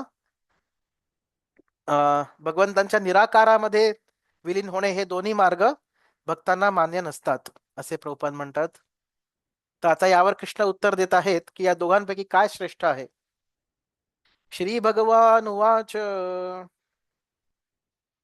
श्री भगवान उवाच मय्यावेश मनो ये मां मय्यावेश मनो ये माम नित्ययुक्ता उपासते नित्ययुक्ता उपासते श्रद्धया परयोपेतास श्रद्धया परयोपेतास ते मे युक्ततमा मताः. ते मे युक्ततमा मता. श्री भगवान म्हणाले, जे आपले मन माझ्या साकार रूपावर स्थित करतात आणि दृढ दिव्य श्रद्धेने माझी सतत उपासना करण्यामध्ये संलग्न झालेले असतात, ते माझ्या मते सर्वोत्तम आहेत. तर प्रभुपाद म्हणतात तात्पर्यामध्ये कृष्ण इथे स्पष्टपणे सांगत आहेत की जे कोणी त्यांच्या साकार रूपावर त्यांचं मन केंद्रित करतात आणि त्यांची अर्चना सेवा दृढ श्रद्धेने करतात, भक्तीने करतात, हे सगळ्यात परिपूर्ण योगी आहेत. हे फार स्पष्टपणे या कृष्णाने सांगितलेलं आहे या श्लोकांमध्ये. तर प्रभुपाद म्हणतात पुढे की असे कृष्ण भावना भावित व्यक्ती त्यांचे काही भौतिक कार्य नसतात, कारण सगळं काही ते कृष्णासाठीच करतात. जरी ते भौतिकवाद्यांसारखे कार्य करत असले तरी त्यांचे सगळे कार्य कृष्णासाठी असल्यामुळे त्यांचे सगळे कार्य आध्यात्मिक असतं. जशी एखादी गृहिणी आहे, तर भौतिकवादी गृहिणी ते कुटुंबाच्या साठी काही सेवा करत असेल, परंतु ते भौतिक कार्य आहे. परंतु तीच गृहिणी जर भगवान कृष्णाच्या संबंधात राहून जर आपल्या परिवाराची काळजी घेत असेल तर ते कृष्ण भावना भावित कार्य आहे. हा फरक आहे. तर एक शुद्ध भक्त ते कधी कधी जप करतात, कधी ते श्रवण करतात, कधी ते कृष्णाविषयी वाचतात, पुस्तके वाचतात, कधी कधी ते भगवंतांसाठी प्रसादम बनवतात, कधी कधी ते भगवंतांसाठी काहीतरी खरेदी करतात, कधी कधी भगवंतांचे मंदिर मार्जन करतात, कधी कधी भगवंतांचे जे प्लेट्स आहेत किंवा जे ताटा आहेत ते धुतात.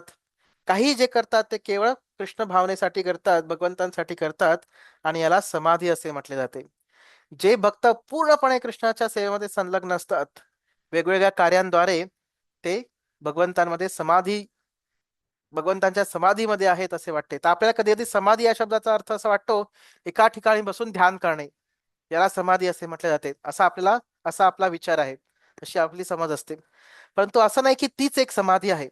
समाधी म्हणजे 24 तास भगवंतांसाठी काही ना काही कार्य करत राहणे, भगवंतांच्या प्रसन्नतेसाठी कार्य करणे, याला देखील समाधी म्हटले जाते. हम्म. तर एकदा अं, एक काही भक्तांना शिला प्रभुपादांनी वृंदावनमध्ये पाठवले होते आणि वृंदावनमध्ये जे कृष्ण बलराम मंदिर आहे त्याचं कन्स्ट्रक्शन चालू होतं, त्याचे बांधकाम चालू होते. तर दिवसभर वेगवेगळ्या प्रकारचे कन्स्ट्रक्शन मटेरियल येत होते, सामान येत होते कन्स्ट्रक्शन करायचे, बांधकामाचे. आणि भक्तांची सेवा होती की ती सामानाची देखरेख करणे, त्याची मोजमाप करणे. तर रोजच्या रोज हेच कार्य भक्त करायचे. ते एक दिवस एक भक्त फार कंटाळले आणि ते प्रभुपादांना जाऊन म्हटले की प्रभुपाद, मी वृंदामध्ये आलो आहे राधे राधे जप करण्यासाठी, जास्त जप करण्यासाठी, भगवंतांचे चिंतन करण्यासाठी, आणि मी इथे काय करत आहे? केवळ सिमेंटच्या बॅग ज्या आहेत त्याचं काउंटिंग करत आहे किंवा विटांचं काउंटिंग करत आहे. हे काय कृष्ण भावना आहे? तर प्रभुपाद म्हटले की हीच खरी कृष्ण भावना आहे. कारण तुमचं जे तथाकथित ध्यान आहे ते केवळ एक ढोंग आहे. हं? तुम्ही ध्यान करायच्या परिस्थितीमध्ये नाही आहात. परंतु आपली पूर्णपणे ज्या सगळ्या शक्ती, आपले जे सगळे काही अ, ताकद असतील आणि जे आपले काही ज्या गोष्टी असतात, आपल्या जी संपत्ती असेल ती पूर्णपणे कृष्णाच्या सेवेमध्ये लावणे, हेच खरं ध्यान आहे. हम्म. तर याद्वारे तुम्ही खरे कृष्ण भावना भवित होऊ शकता. तर जरी भक्त एका ठिकाणी बसून कृष्णाचं चिंतन न करता कृष्णाच्या सेवेमध्ये संलग्न असले, जसे मंदिराचं मार्जन करणे किंवा भगवंतांची काही ना काही सेवा करत राहणे, त्यामध्ये भक्त संलग्न असले, तर कार्यरत असले तरी ते समाधी स्थितीमध्ये असतात, हे जाणणं आवश्यक आहे. हम्म.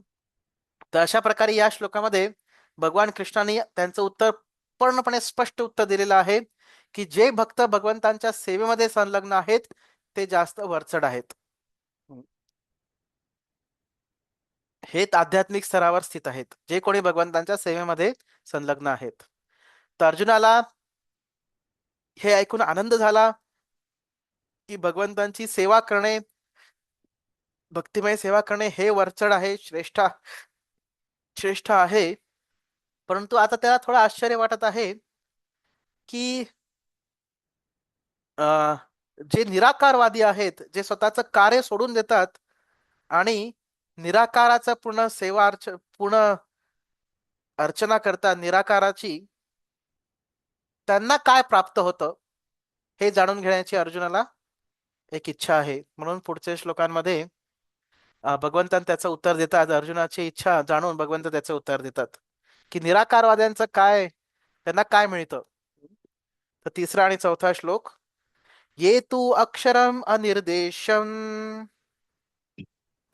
एतु अक्षरम अनिर्देशम अव्यक्तम पर्युपासते अव्यक्तं पर्युपासते सर्वत्र गम अचिन्त्यम च सर्वत्र गम अचित्यच्च कूटस्थम अचलम ध्रुवम कूटस्थम् अचलं ध्रुवम् सन्नियम येन्द्रिय ग्रामम सन्नियम् इन्द्रियग्रामम् सर्वत्र समबुद्धयः सर्वत्र समबुद्धय ते प्राप्नुवन्ति माम एव ते प्राप्नुवन्ति माम एव सर्वभूत हिते रताः.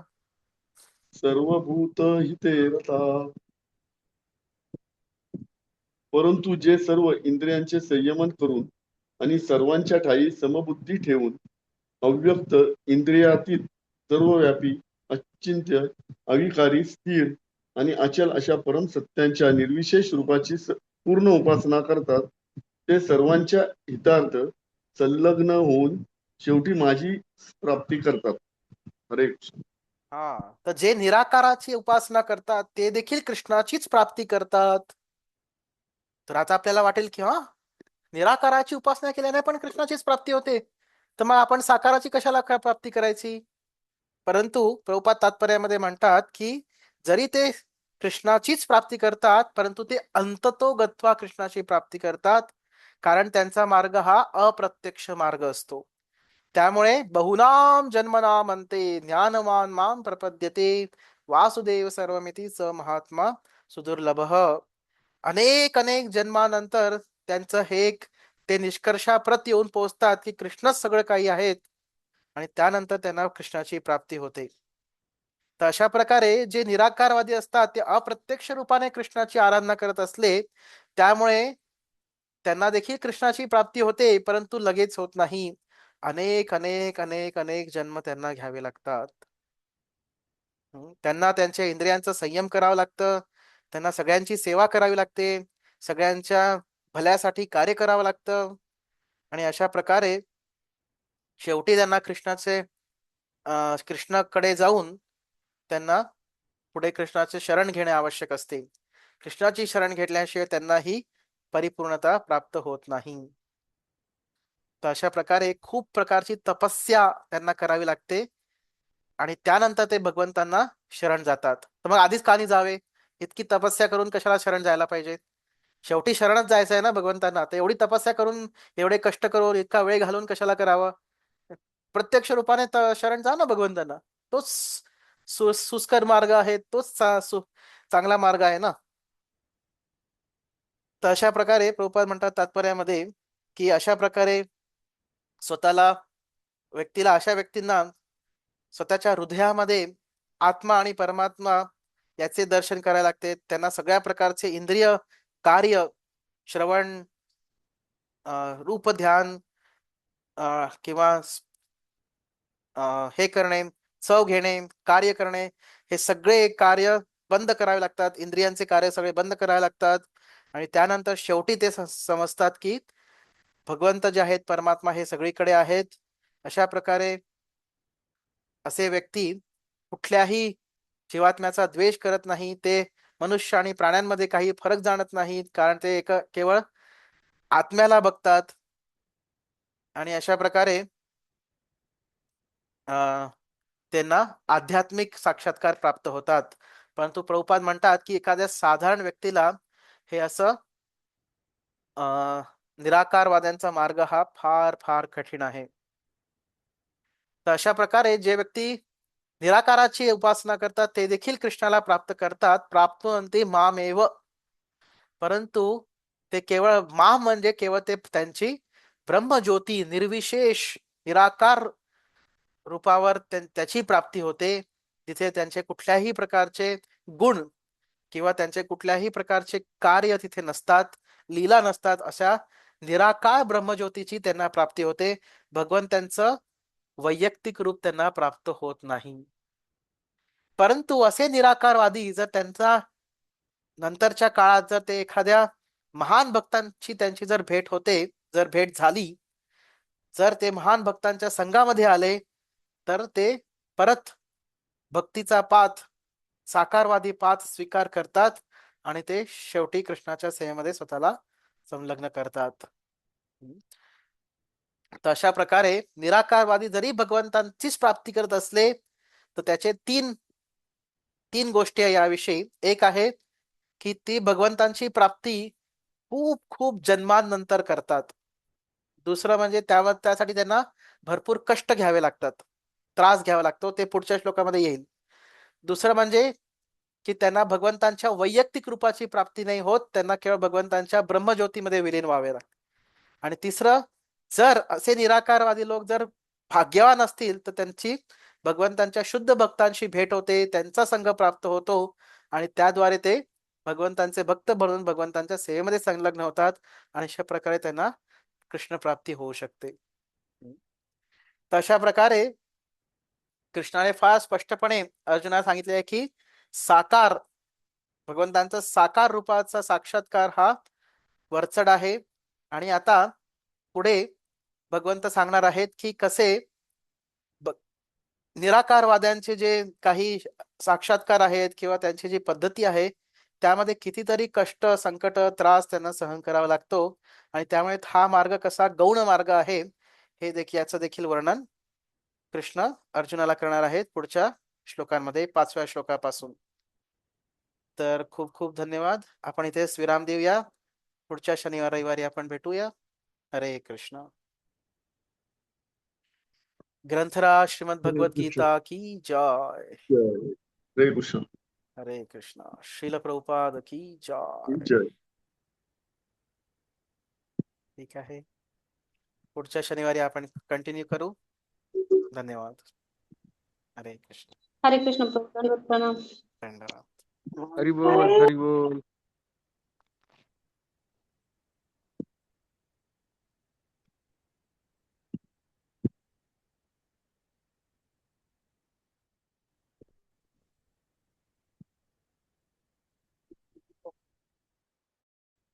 बटाटे आधी लावू. त्याला वेळ लागेल. तर सकटच लावावं लागणार ना. बटाटे